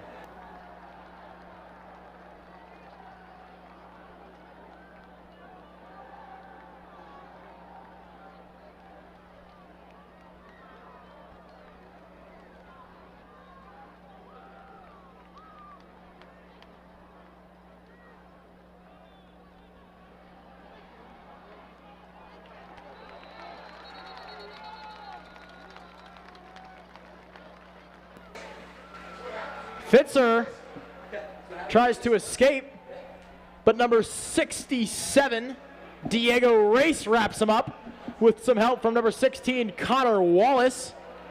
It's third down!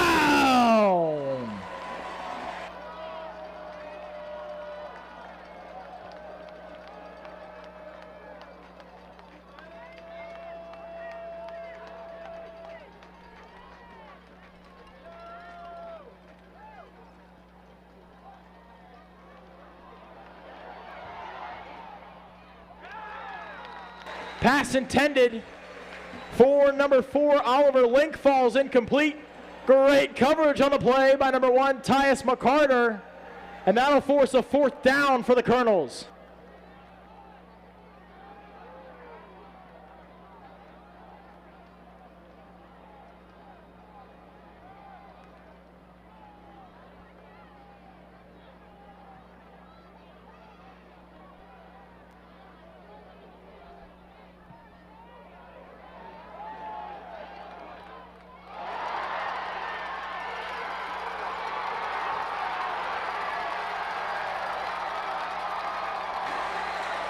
The punt is muffed and recovered by Cubcats number 11, Ben McEvoy. It'll be 1st and 10 for the Colonels.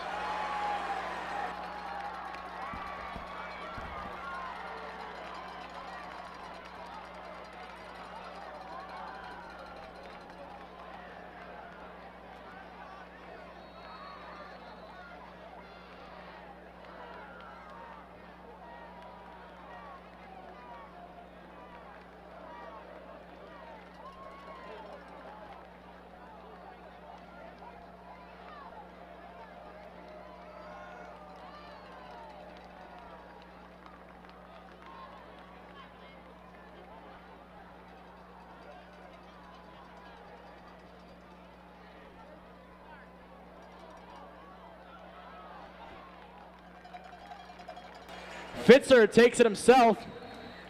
He'll be brought down by number 52, Josh Studer, and number 97, Carson Shelton. Gain of 4 of the play. It'll be 2nd down and 6 yards to go as the ball rests on the Highlands 22-yard line.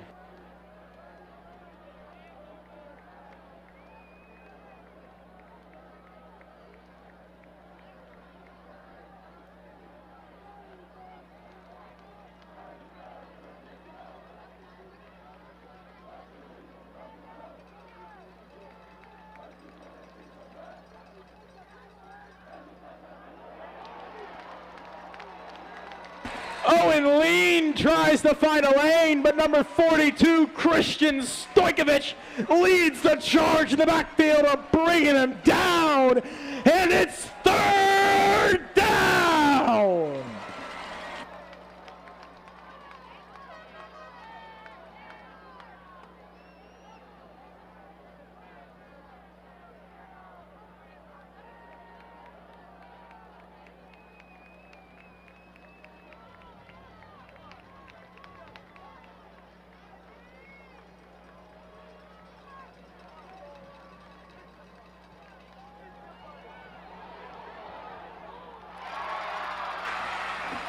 Pass is caught down the field by number 2, Braylon Miller. He'll get it down inside the 10-yard line. It's 1st and goal from the 8.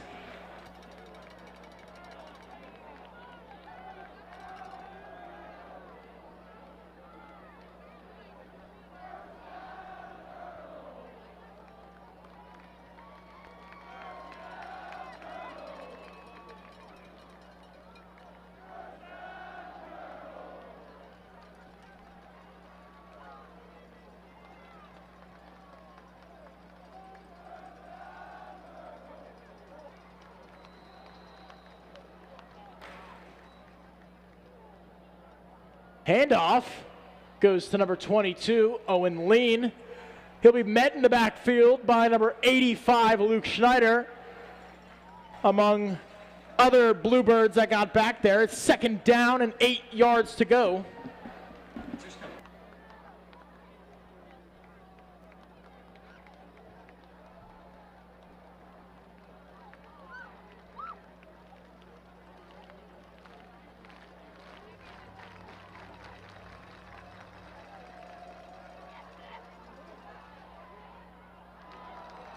Pass falls incomplete, intended for number 14, Tate Crewer. Good coverage by Connor Wallace. And it's third down.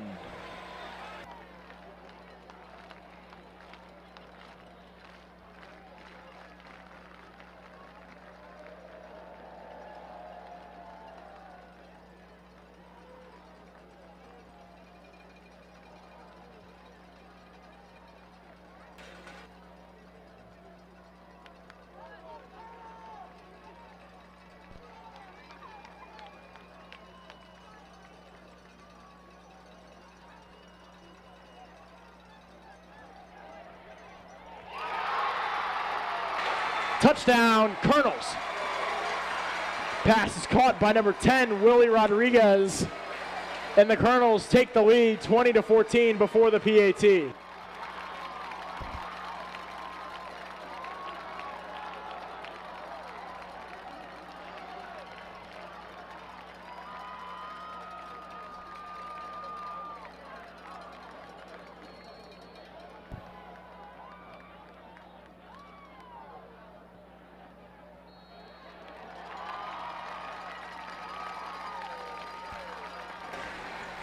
Number 97, Andrew Weitzel's kick is good.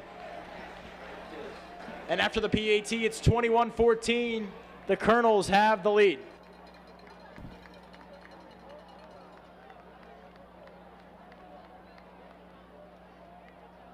The Bluebirds would like to thank Republic Bank for their support.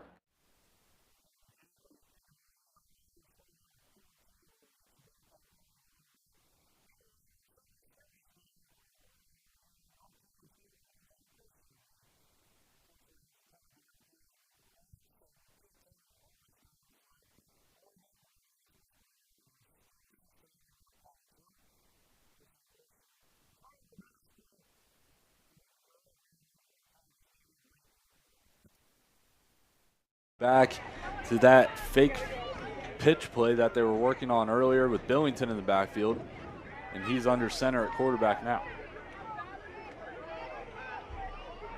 Billington's going to pitch it to his running back, and he's going to get swarmed and swallowed up for a loss of about 7 or 8, we'll say, and it's going to bring up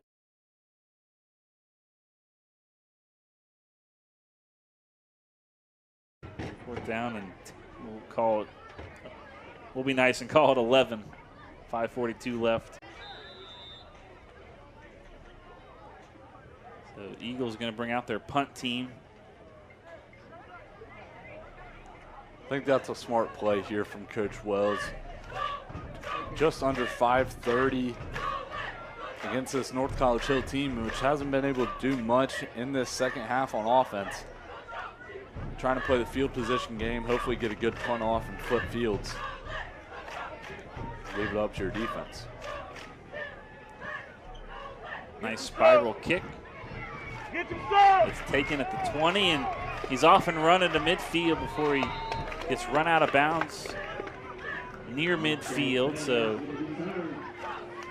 about a 20-yard punt return for the Trojans will set them up in good field position. Just under 5 minutes left to play here in the fourth.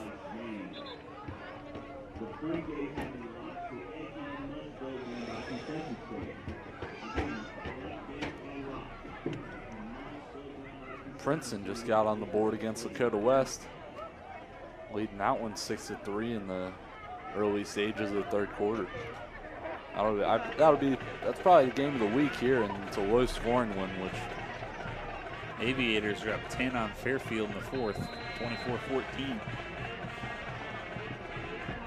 Lebanon Warriors, actually that's not Lebanon. Marymount Warriors are on top of Norwood Indians, 21-7.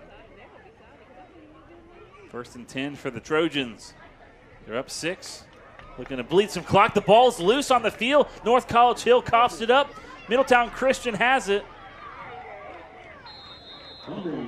I think that's why you probably need to keep that timeout in your back pocket, because something like this could have happened, and it does. Take a look at the replay. It's a missed exchange, and the ball comes out probably on the hit for Middletown Christian. And number 17 for Middletown Christian, middle linebacker Justice Dudley, a junior, loses about 5 yards trying to get to the edge, but it's a big change of momentum for this Middletown Christian team.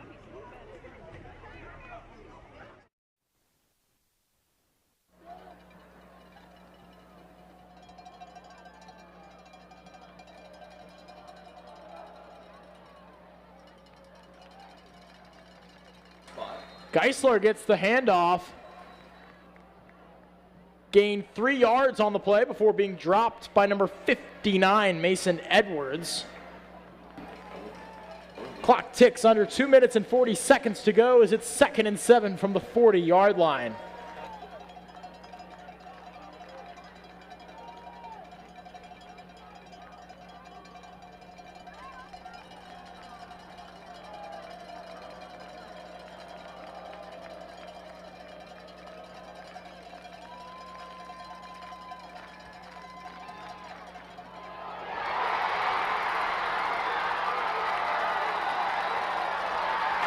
Touchdown, Colonels.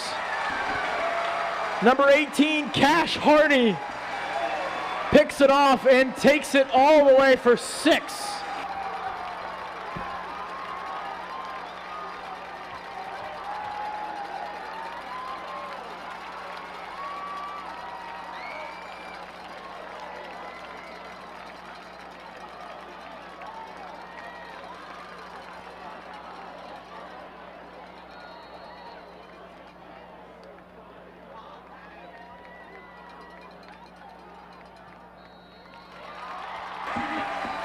Weitzel's kick is good.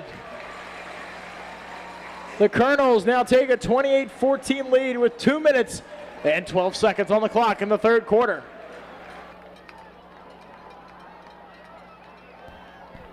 Ortho Cincy and team physician Dr. Nick Gates are proud to sponsor Highlands Athletics and provide sports medicine coverage to Highlands athletes.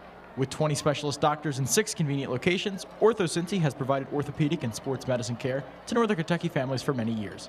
Call us at 859-301-BONE or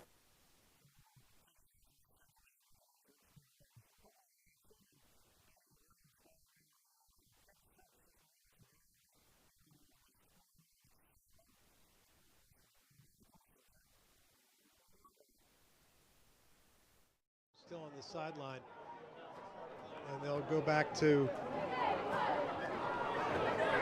Jones and Hill in the backfield. Lily's just a freshman, folks, so you know he's getting good game experience early in his career, and we'll see if he can lead them on a drive. And this is a good-looking run to start the drive. It picks up a couple. That's a really good run. Good idea to get Hill back into the game, get him the ball, especially with Leclerc got in there. Good little scamper. Gain of 3 on the play. So he'll jump cuts for about 3 or 4, and it's going to bring up second down.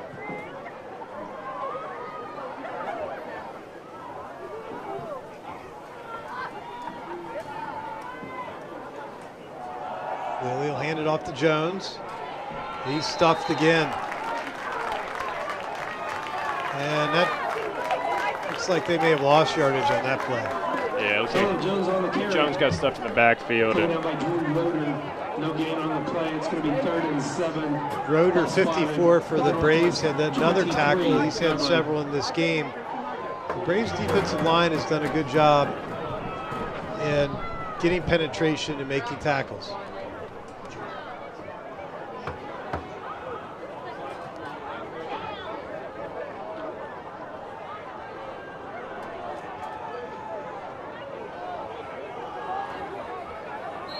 No snap, but a flag.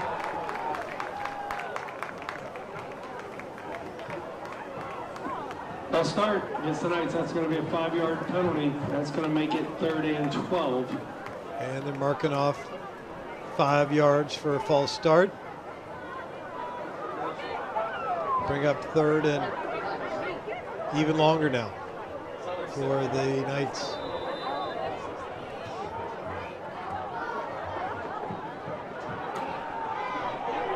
Oh, Lily's pass Intercepted over on the far sideline, and that's Kopfer for Indian Hill. Great high point of the ball there on the far sideline by the DB, and that was an errant throw by the quarterback. Yeah, Lilly didn't really step into that throw. He just kind of hung it up there. Nice job by Kopfer, just picking it off at the high point, like you said. Indian Hill showed 4-man rush. They came with 5, one off the right-hand side. Just nice job by Indian Hill. And you know, the second quarter was owned by Northwest, but this quarter so far has been owned by Indian Hill. Northwest defense is really going to have to bring it this time with Indian Hill up 2 touchdowns. Indian Hill running on the right side, far side of the field, and that's Picton, and he's close to a first down for the Braves. Nice little misdirection, faked the jet sweep, then ran the running back to the right-hand side. Hole opened up, and just got an extra yard bulldozing over that defender. So Picton's off to a good start here in the second half. That time he's tackled by 3 Knights. Not much doing on that run.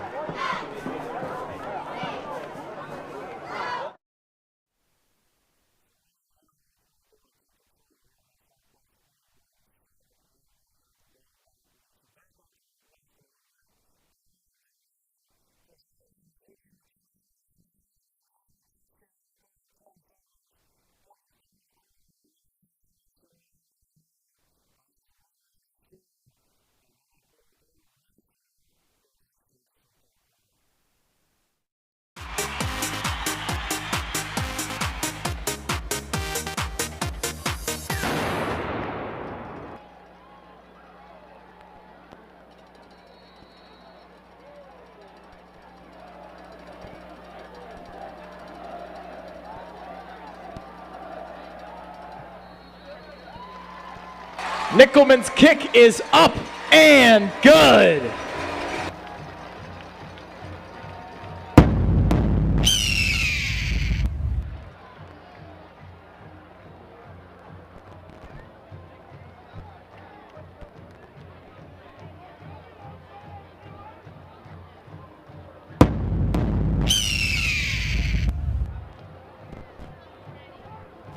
That great replay brought to you by the Bird Vision.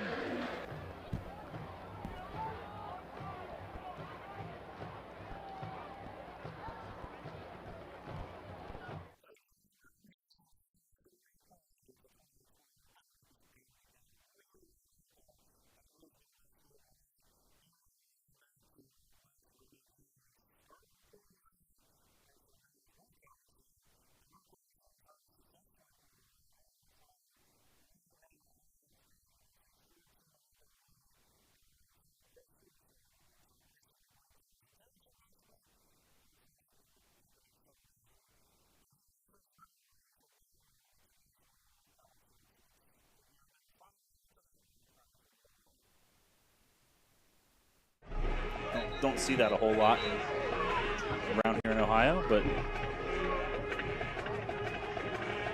they hung around as long as they could tonight, but in the end, it's North College Hill. First win of the season on their home field. Got to feel pretty good for the young men out there to pick up the W on your first game of the first home game of the season. And as I mentioned earlier, they're not back home until September 22nd. Well, on the way stint for North College Hill. We'll see what they can do in the remaining part of their schedule. Here's a bomb down the field and almost hooking up with Logan Mason. It's number 7 on the throw, and that's the first pass Middletown Christian's thrown all game. Quintez Campbell. He's got an arm on him. I'm thinking right now, where was he at? Coach Wells is digging deep into his duffel bag of weapons, seeing what he can do, and dial up with 1:26 remaining in this ball game.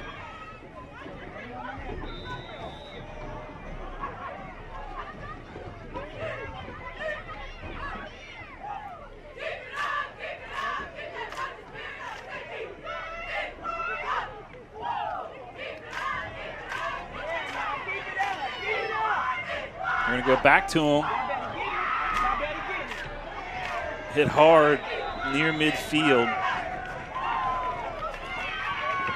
Kevon Murphy able to bring him to the ground as we approach the final 70 seconds of regulation here in North College Hill.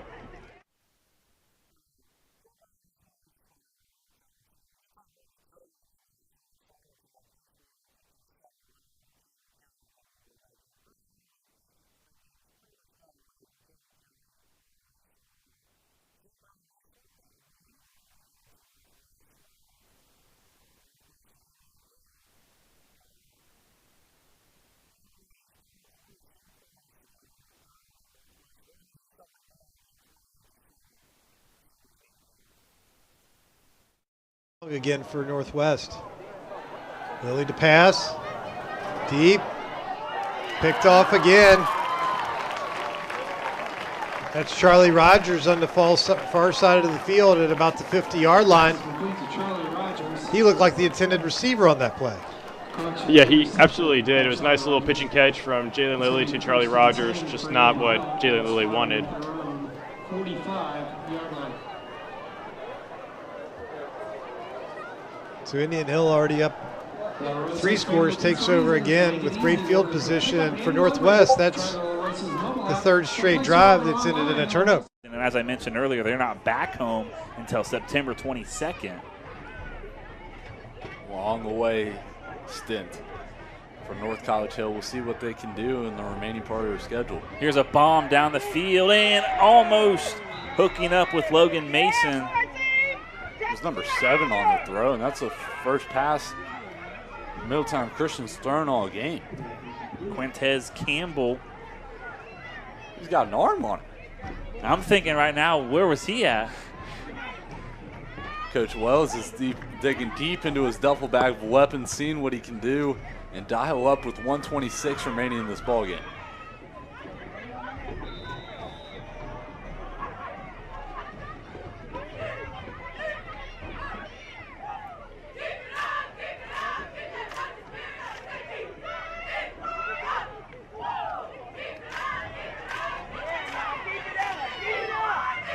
We're going to go back to him. Hit hard near midfield. Kevon Murphy able to bring him to the ground as we approach the final 70 seconds of regulation here in North College Hill.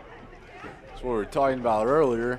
Even if this was a 1-score game for Middletown Christian, which it's not, it takes so long for Middletown Christian to relay that play in to their guys. Probably sitting around 14 seconds or so to get that play in, and if you're in a 1-score ball game here and need a score, that's crucial time for your guys. 2nd and 10, Campbell gonna heave it down the field and intercepted. Markel Bass with the pick, and Markel Bass is gonna take it all the way to the house for the Trojans. Touchdown, North College Hill. Exclamation point, Trojans. That's a way to cap off the game. I mean, wasn't a bad call from Coach Wells there, trying to just lay it up there for a jump ball and see if one of his guys can come down here. Here you see the replay. But look at Markel Bass. He's all the way back at the 30-yard line. Cutting all the way across the field, getting a couple blockers from his Trojan teammates, and all the way in, as you see in the end zone cam here, to put this game on ice.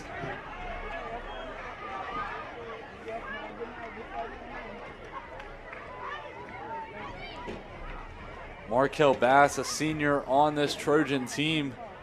I'm sure that'll be one of his senior highlights of the year as an early start to this year, but he's had a very good game tonight.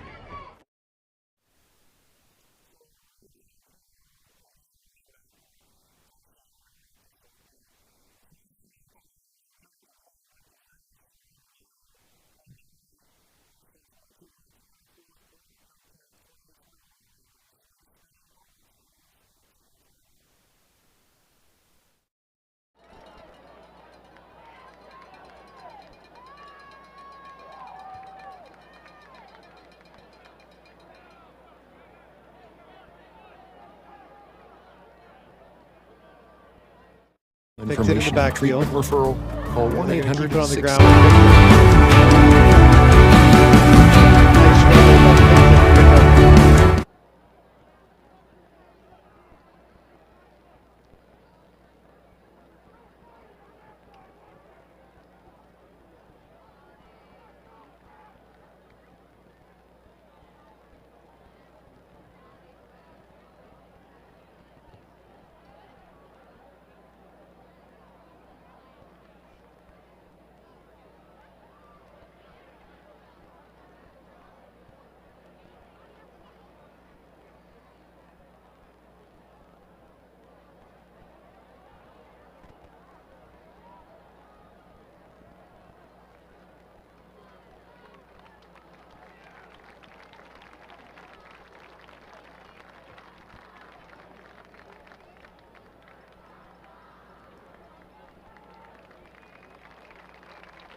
And then make his way into the end zone. Really good field vision there for Ryan. Yeah. Find the green space and run to it.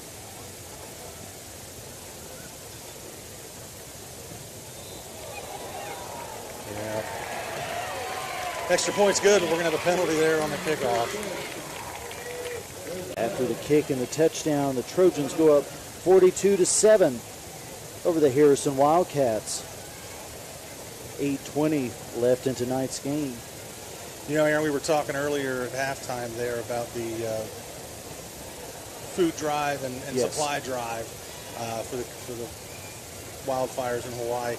It's so good to see those high school kids getting involved in stuff Yeah. like that. We have the opportunity at North Dearborn to host a lot of East Central students. We've got some students coming over from FCCLA. Just this week we had some girls. Naomi Dickerson was one of them. She was over and did some bus safety presentations with our kids. We've got, Addie Reynolds comes over with the cadet program where students actually come over and they teach. They come in class and they work with the teacher, preparing them for after high school life. And it's just great the opportunities the kids have, and we love to do that at the elementaries. And I know our kids love seeing the high school kids as much as the high school kids love being over there. Absolutely. You know, Jeff, the schools are all kind of spread out, but there's still so much connectiveness, like you mentioned, between the different programs that the schools support. Yeah, and we really appreciate the cooperation of the high school administration, Tom Black and his whole staff. They're always great. When we have an idea, we want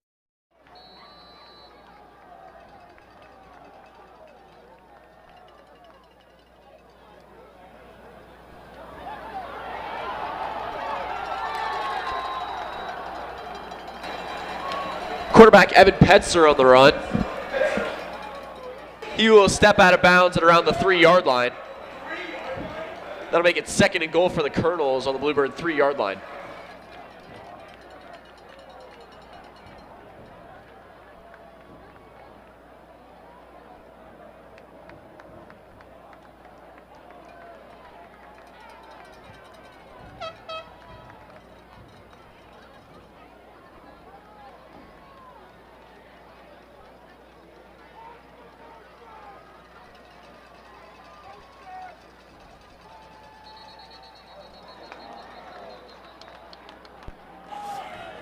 False start, offense, number 10.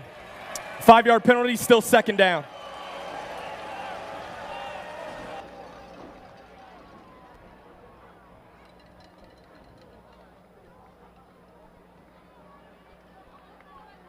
will remain 2nd and goal for the Colonels, now on the Bluebird 8-yard line. Please reset the game clock to 9:38.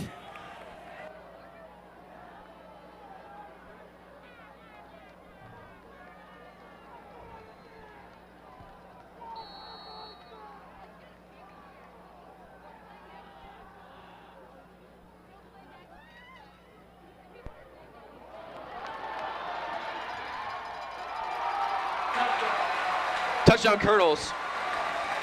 Evan Pitzer's pass is complete. It's number 22, Owen Lee, and that's good for the Colonel score.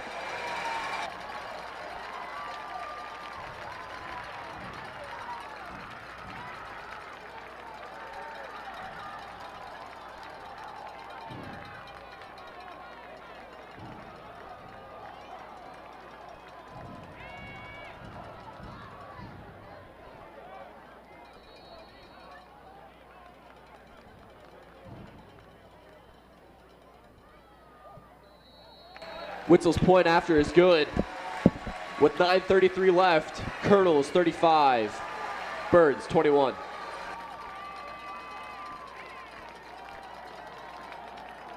The Bluebirds would like to thank Republic Bank for their support. Republic Bank, it's just easier here. And it is, with over 90,000 surcharge-free ATMs. Republic Bank, it's just easier here.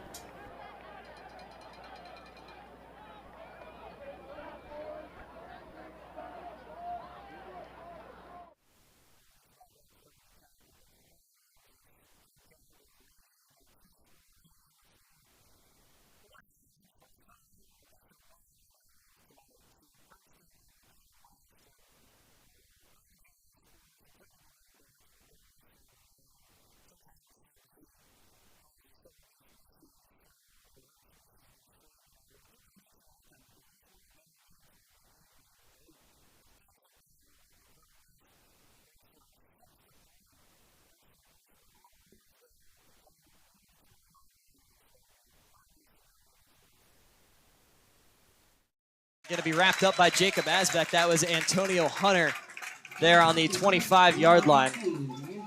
Again, great coverage by number 11 right there. He's everywhere. You mentioned the jack of all trades. He's a jack of all trades, all right. Jacob has just been everywhere. He's been a star player for this team ever since his freshman year. I mean, he's been incredible, and that's why he's one of the leaders of this defense, and that's why he's going to Navy next year. So I'll be excited to see what he does in the future. As here's a huge 4th down. They're going to go for it. Yeah, I stumbled over my words there. I was saying that's a big play to keep Princeton at a field goal only and prevent that touchdown as we get a timeout called here. This is going to be, I believe, a Lakota West timeout. This would be their second. And it will be a Princeton timeout. It will go the other way. So it will be their second called timeout of the half. We'll see if they still elect to go for it on 4th and 4 when we return.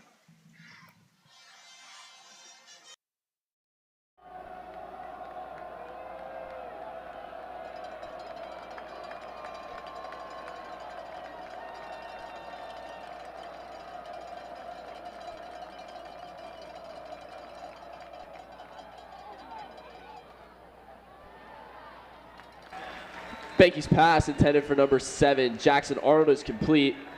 That'll be a pickup of about 11 yards. That'll move the sticks. That'll bring up 1st and 10 for the Birds on their own 30-yard line.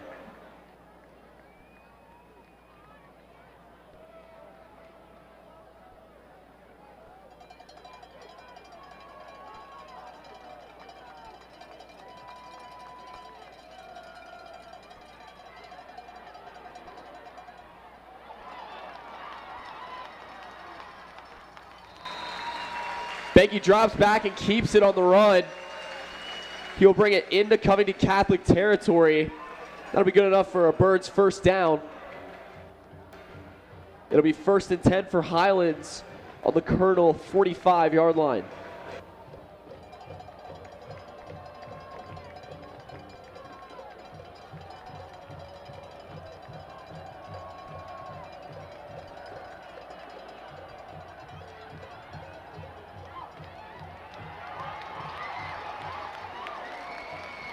Banky's pass intended for number 3, Camp Geisler, is complete. That'll be a huge gain. That'll bring him out to about the Colonel 21-yard line. That'll bring up 1st and 10 for the Birds.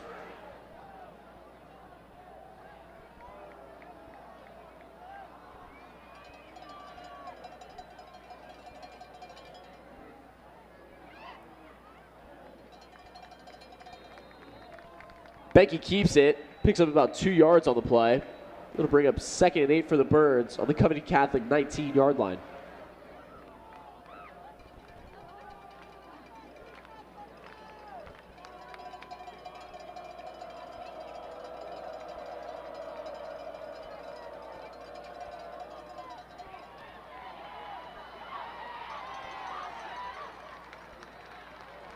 Behnke's pass intended for number 3, Cam Geisler, is complete. That'll be a pickup of about 4 yards on the play.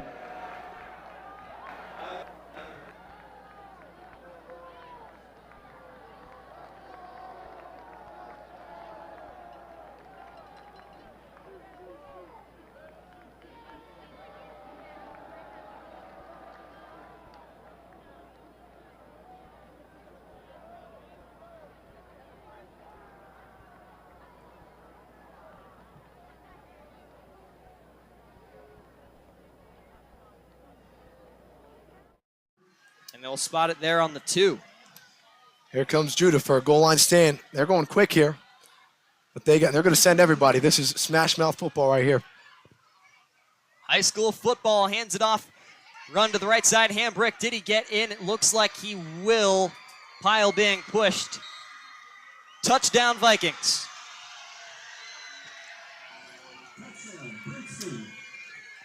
That's a tough one right there.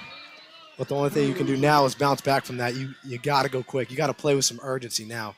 And not entirely out of it, but there is a flag on the play at the 1-yard line that was hidden by the pile. Oh my! That built up on the goal line. And it looks like the ball is being respotted. And it looks like unsportsmanlike conduct there on Lakota West. A little frustration after the play. Yeah, a little salt on the wound right there, but. That's number 5. That's Drew Minnick of the Firebirds. Man.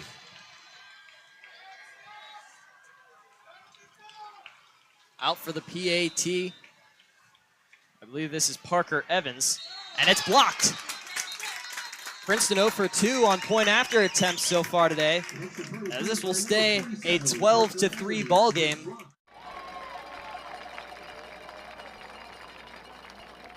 Behnke keeps it on the play. He is met in the backfield by number 10, Willie Rodriguez. That'll be a loss of 2 on the play. That'll bring up 2nd and goal for the Birds on the Covington Catholic 10-yard line.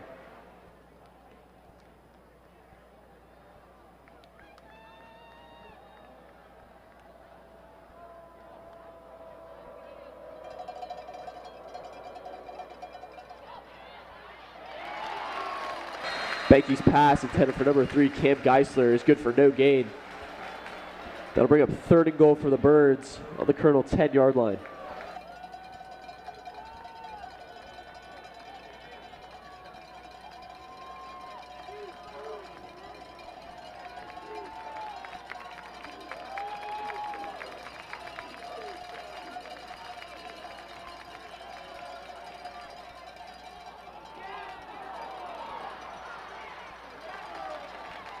Behnke's pass intended for number 3, Cam Geisler, is complete. That'll be a gain of about 7 yards. That'll bring up 4th and goal for the Birds on the Colonel 3-yard line.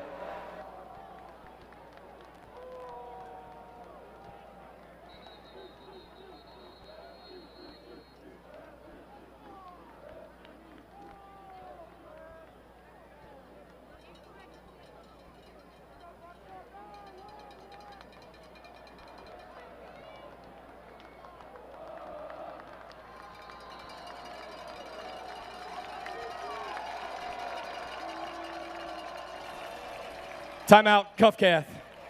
Second charge, timeout. New name, same doctors, expert orthopedic care. For most patients, most athletes with ankle sprains, we can successfully treat them without any surgery.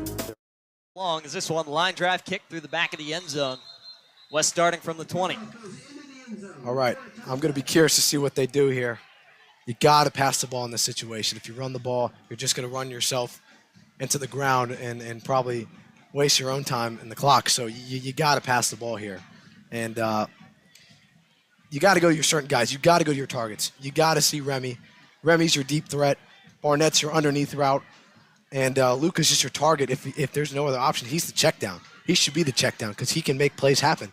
And he's the guy you want to go to in this situation if you really can't find a receiver. But if you can't find a receiver here, I haven't seen it often from him, but you got to get out the pocket. You got to make a play, whether that's throwing the ball out of bounds or finding a receiver and trying to fit that ball in the pocket. This is it right here. So this is a score or game's over. Smith takes the shotgun here. Gonzalez motioning out left. This one going to go to the slot man, Giovanni Wilson, who's able to pick up about a yard on that carry. He had to do a lot more work than a yard's worth on that one. Yeah, nice little idea right there, but again, the clock has stopped. But again, you got to get some yards on this in this situation. And whether that's the clock stopped, there is an injury on the field. It is in the backfield. I would have to assume it is a Firebird. We are being blocked by the sideline here, so we're not entirely sure what the number is. And we are being told it is a Viking down on the field. And we do see a white uniform, so it will be. We're going to take a quick step aside through this injury timeout. We'll be right back in a few moments.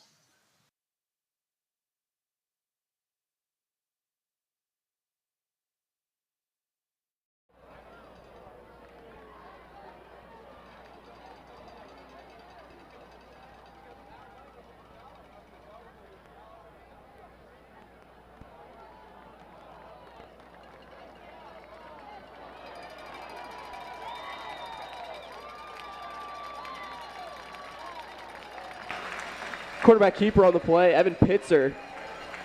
Pick up about 10 yards on the play. That'll be good enough for a Colonel first down.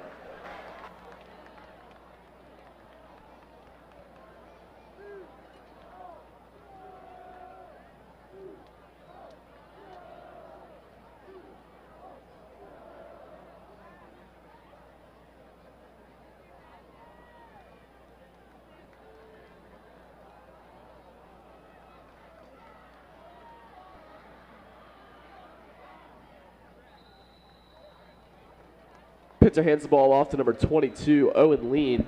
He'll pick up about a yard on the play.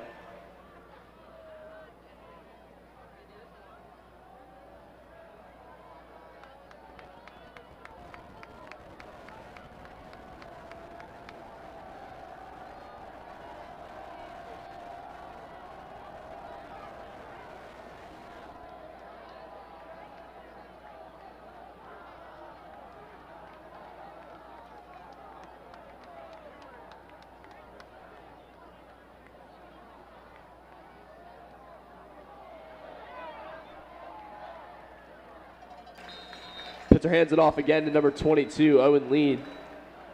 He'll gain about 2 yards on the play.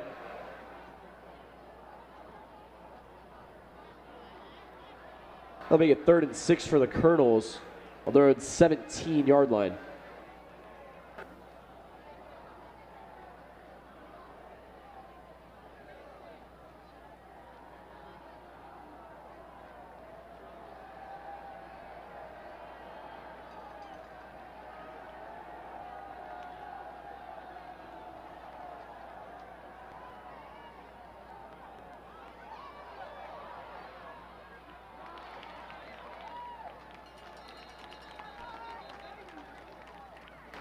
Pitzer's pass intended for number 22, Owen Lean, is complete. He's brought down a couple yards shy of the first down marker. First charge timeout. That'll make it 4th and 5 for the Ortho-Cincy and team Colonels. physician Dr. Nick Gates are proud to sponsor Highlands Athletics and provide sports medicine coverage to Highlands athletes. With 20 specialist doctors. And Remy, I mean, talk about a guy who's able to break a few tackles here and there. Oh, yeah. But I want to say that that was probably anticipated for him to go out of bounds, and it didn't happen. So the clock is still running. You're on a time crunch right here. So, I mean, you got to get going. 4 wide, Gonzalez in the backfield. Smith back to throw, under pressure. And he stands back, takes the sack. Oh, he's going to be able to get rid of this one. Hit from both sides, able to stay on his feet. It looks like there is a flag down there. Not sure if that's going to be intentional grounding. It did look like he was still in the pocket, and a Viking is down as well. So we'll see what the penalty is, and then I do believe that is 12 down for the Princeton Vikings, which would be Travis Lawrence, the senior linebacker. Yeah, still not sure what the call is here. The flag is still laying down on the field, but of course the injury kind of taking priority here. We are going to take a quick step aside. When we come back, we hope to have word on what that flag is from Firebird Field.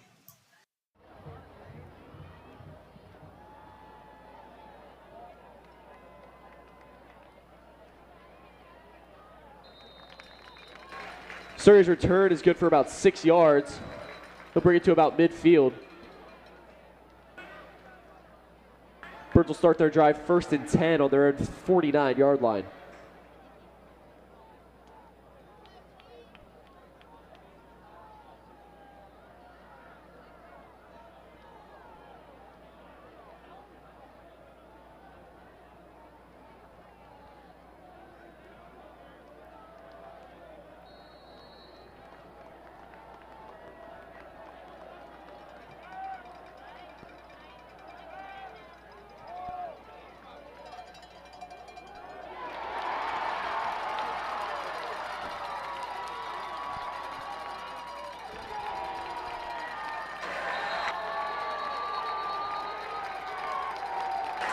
Banking's pass intended for number 14, Adam Surrey, is intercepted by number 2, Braylon Miller.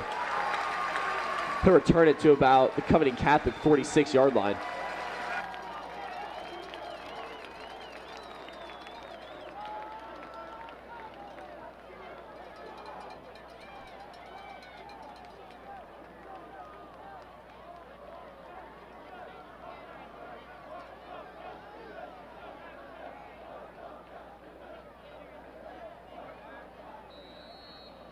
Came up with it one-handed, but it will be dropped.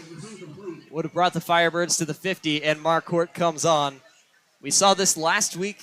Bolden seemingly conceding the game here. Of course, still a little under 5 minutes to play.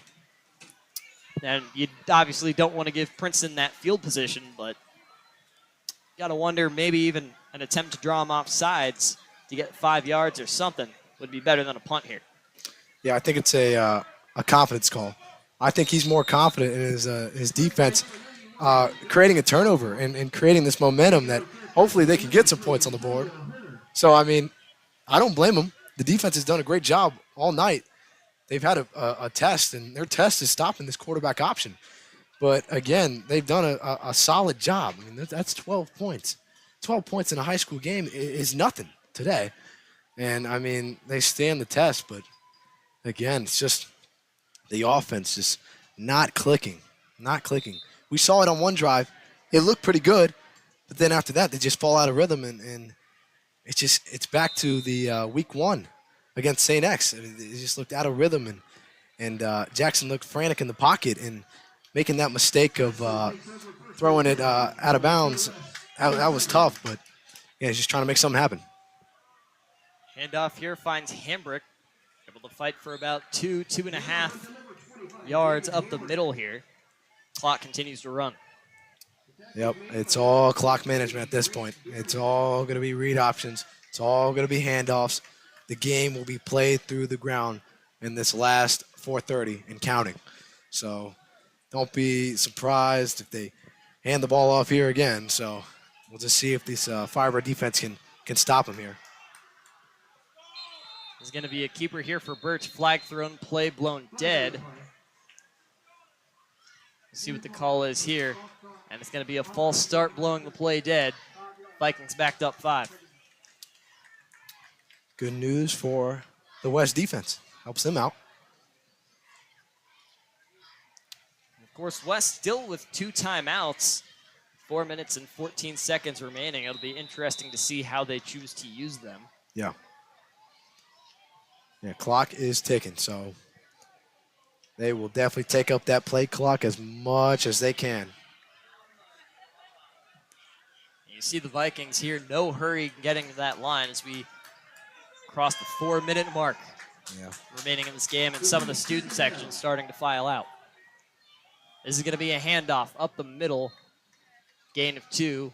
Vikings out to the original line of scrimmage. Yeah, I anticipate a timeout here.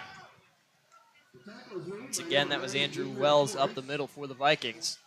3rd and 10. Although, man, 3:30 and counting.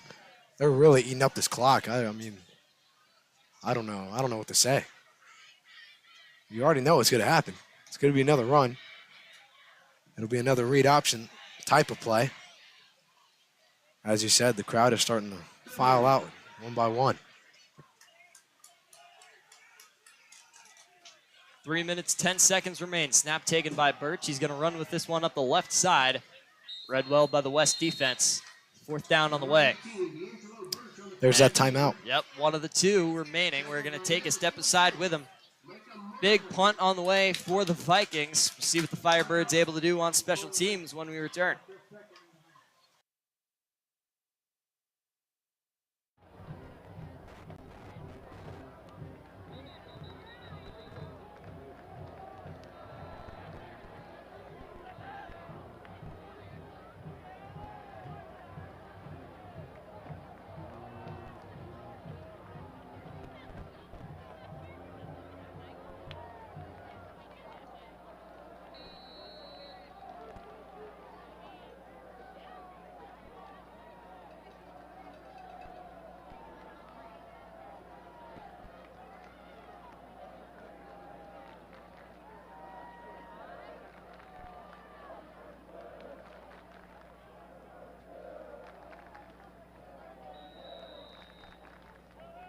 Pitzer keeps it himself and gains about a yard on the carry.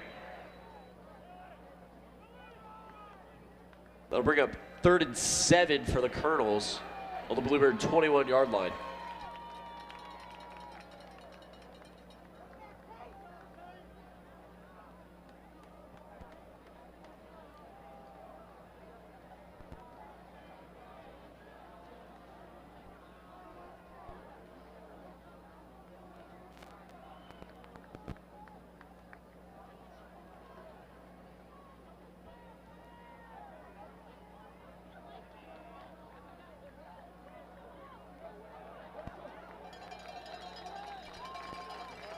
Pitzer hands it off to number 30, Will Michaels.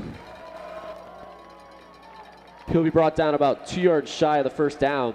They'll bring up 4th and 2 for the Colonels on the Bluebird 16-yard line.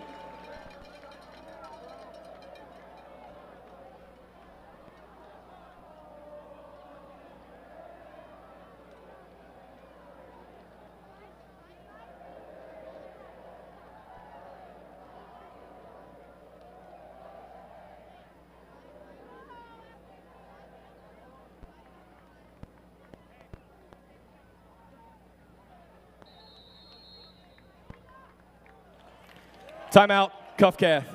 3rd and final timeout. We'd like to thank Fort Thomas Education Foundation game sponsor Brian Schwelbach of Merrill Lynch Wealth Management Group. Merrill Lynch Wealth Management Group, you step up when it matters the most. Let's get back to Bluebirds action.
Pitzer's handoff to number 3, Andrew Bessler.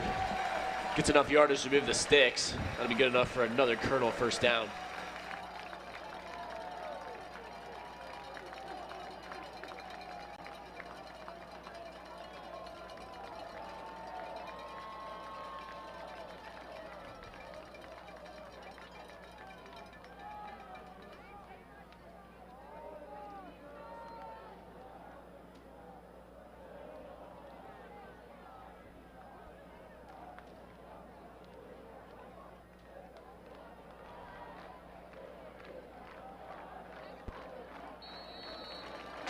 Pincer takes a knee out of victory formation.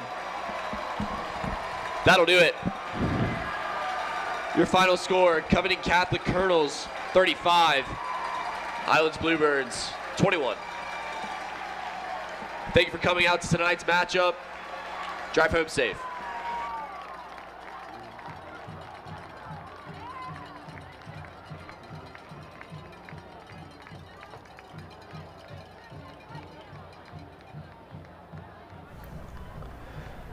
Well, the Birds lose 35-21, but Brennan, what did you see? Well, you know,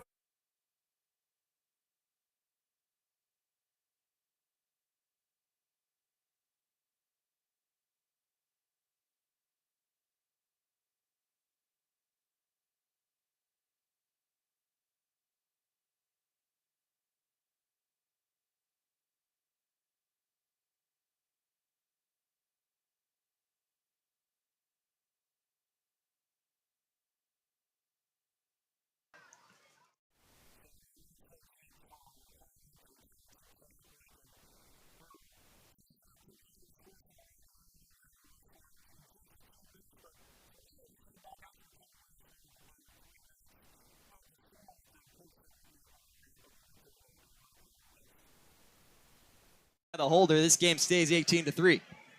At least that's something to look up to. Special teams have been pretty incredible. Even through last week, they've done a really good job. Besides one tip punt, I mean, nothing bad you could say about them. So, I mean, that's something to look up to.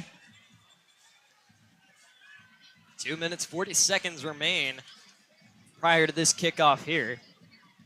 We saw the Firebirds try and play the long ball on their last time out. Jackson Smith still hasn't quite shown his full arm strength yet. They are trying to keep him in relatively short range, even as the clock winds down in this game. Do you think that maybe changes on this upcoming possession? Not sure at this point, going to be honest. That's a tough score to look at. With 2:40 left, West is going to get the ball. They might try it out either a Sam Wiles, number 12, or even we could see a Nolan Parker, number 15, in this one, just to gain some credit, gain some credibility, and maybe make a name for themselves, because I'm sure they're probably going to get a shot here.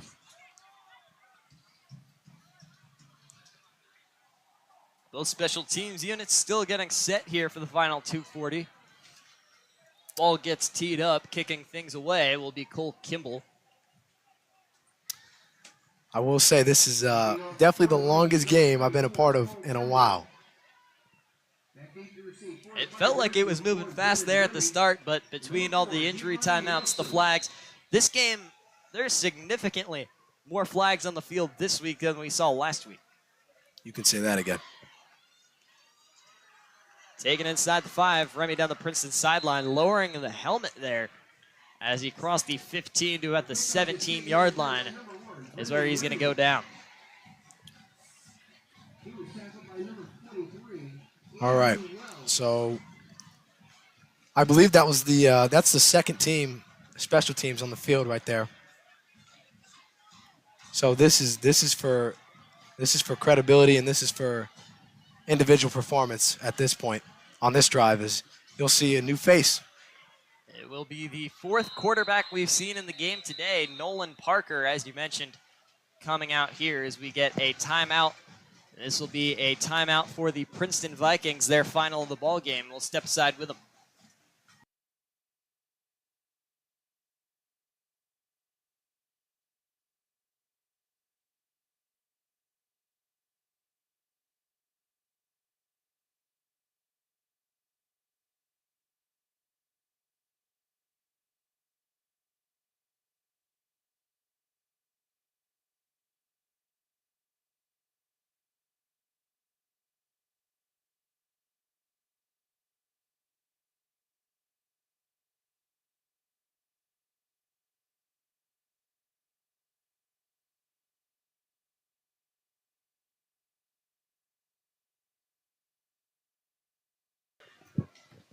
(18-3) our score in this one. Firebirds getting set to come back out, leading a drive down the field. And the man in shotgun will be number 15, Nolan Parker. As we mentioned prior to the timeout from Princeton, the fourth quarterback we've seen in this game, as that pass dropped across the middle by Barnett. And the way he was running, that looked like it might have been 6. Yeah, that was right there, actually. That was a really good throw by Nolan. He stayed calm in the pocket. He had, I don't know if you saw that, but he had like 3 guys in his face right there throwing over. He's not a tall guy. He's not as tall as Jackson, but he delivers that seniority, I guess, if you can say that, and that calm in the pocket and that patience in the pocket. Because, he's been through it. He's been, a backup to Mitch for the past 4 years. So, he does a great job staying in the pocket and making the throw. Nolan fires deep. This one to Giovanni Wilson, the slot man. Breaks a tackle across the 50, inside the 40. Continues to stay on his feet across the 35 to the 34, where he is brought down. And I thought the energy was sucked out of this place. I've never heard it louder in all the time I've been in this stadium. I mean, we've been looking for that all night. We've been looking for that long shot all night. He let it fly right there. That was on the money. G with the great route. Nobody near him. Made another great move because he's a shifty guy. And, I mean, that sets up the offense in a really good spot. So this is something good to look forward to right now. They call it the rack there, run after the catch. Giovanni Wilson, fantastic with that speed. As Nolan goes down by the legs, that looks like it could be roughing the passer. You're not supposed to go low on the quarterback. That might be 15 more for the Firebirds. I think they're... Oh, and it looks like they might be calling it a hold. The flag came out right as Nolan went down. And it is going to be a hold. They threw that flag right on that tackle. It's a bit of a surprising holding call there, but it backs the Firebirds up 10 more. Yeah, that was Logan Brown that got across the left side edge right there. Junior defensive tackle. He's been really good all night. I don't know. He's been working in silence. I've noticed him. He's been really good. That's why you see that shoulder pad kind of messed up. That's about the work he's been doing. 1st and 10 from the 39. Parker with a back to his right. Back to throw. Fires across the middle to Giovanni Wilson again, who slips on the sideline. It's a good spot. That's just a tough play to turn around and contort your body to make a catch like that. We got receivers that can do that. It's just that's just a really tough play. So good spot. I mean, just unfortunate outcome. Minute 38 remaining, a 3rd down and 4 for the Firebirds here. It'd be interesting to see if they go 4-down territory or if they kind of concede by bringing out special teams of some sort, depending on how this play turns out. I doubt they'll concede with the way they're going right now, and how they're attacking through the air right now. I doubt they. Nolan Parker firing deep here, incomplete, overthrown for Barnett. And it's 3rd and 14, not 3rd and 4. I believe I misspoke before the play. Well, that was just a make it happen play, if you will. It's just a guy that's trying to let one rip deep and try to put some points up on the board and give this offense something to look on and build upon. But again, I mean, you'll probably see it again right here. 4th down, they're going to let it fly deep, and it doesn't matter what the outcome of this play is going to be right here. 4th and 14, Nolan Parker in shotgun. Gonzalez to his right. Back to throw. Whistle blows the play dead. Flag in the secondary. See what the call on this is. And it's a delay of game. You don't see a lot of delay of games from Nolan Parker. At least not that often. So that makes a 4th and longer. So this is really where you just let it fly, and hopefully one-on-one ball, guy comes down with it. One of our playmakers come down with it at this point.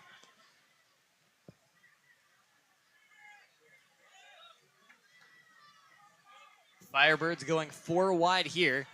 It's Wilson and Remy wide out to the left.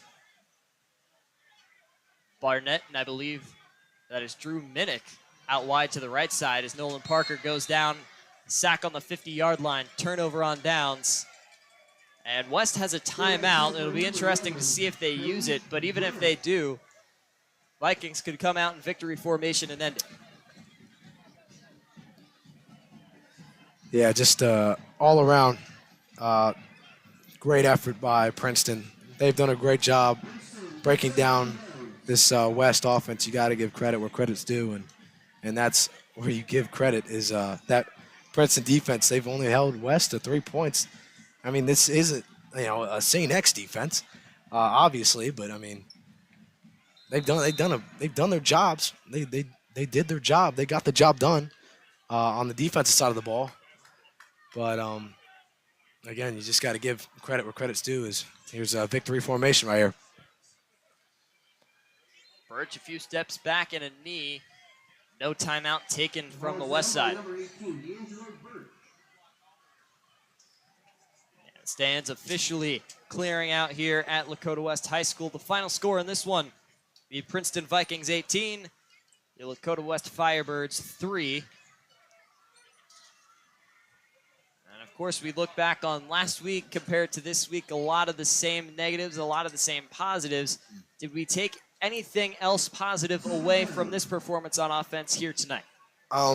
Offensively, that one drive they had, I believe, I'm not sure if it was after the half or before the half, but that one drive that resulted in a field goal, that's something to build upon. I mean, you look back, you go on film, you watch those plays, and you say, okay, how can we build upon this? How can we make those calls? How can we tweak things left and right, and hopefully get a couple more yards out of this play or have a different result out of this play as this one wraps up with about 30 to go, and just a good effort by Princeton on that side.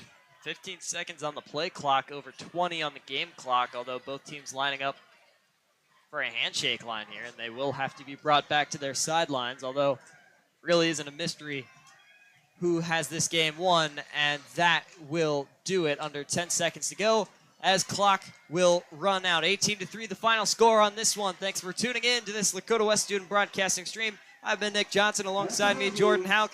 We will see you next week in Fairfield. Week 3, Lakota West looking to get a win in the win column here, go 1-2. Like we said, it's been a while since they've had an unfortunate start like this, but you'll have a little bit of adversity with the young talent that West has. So we will see you then, and until then, as always, go Firebirds.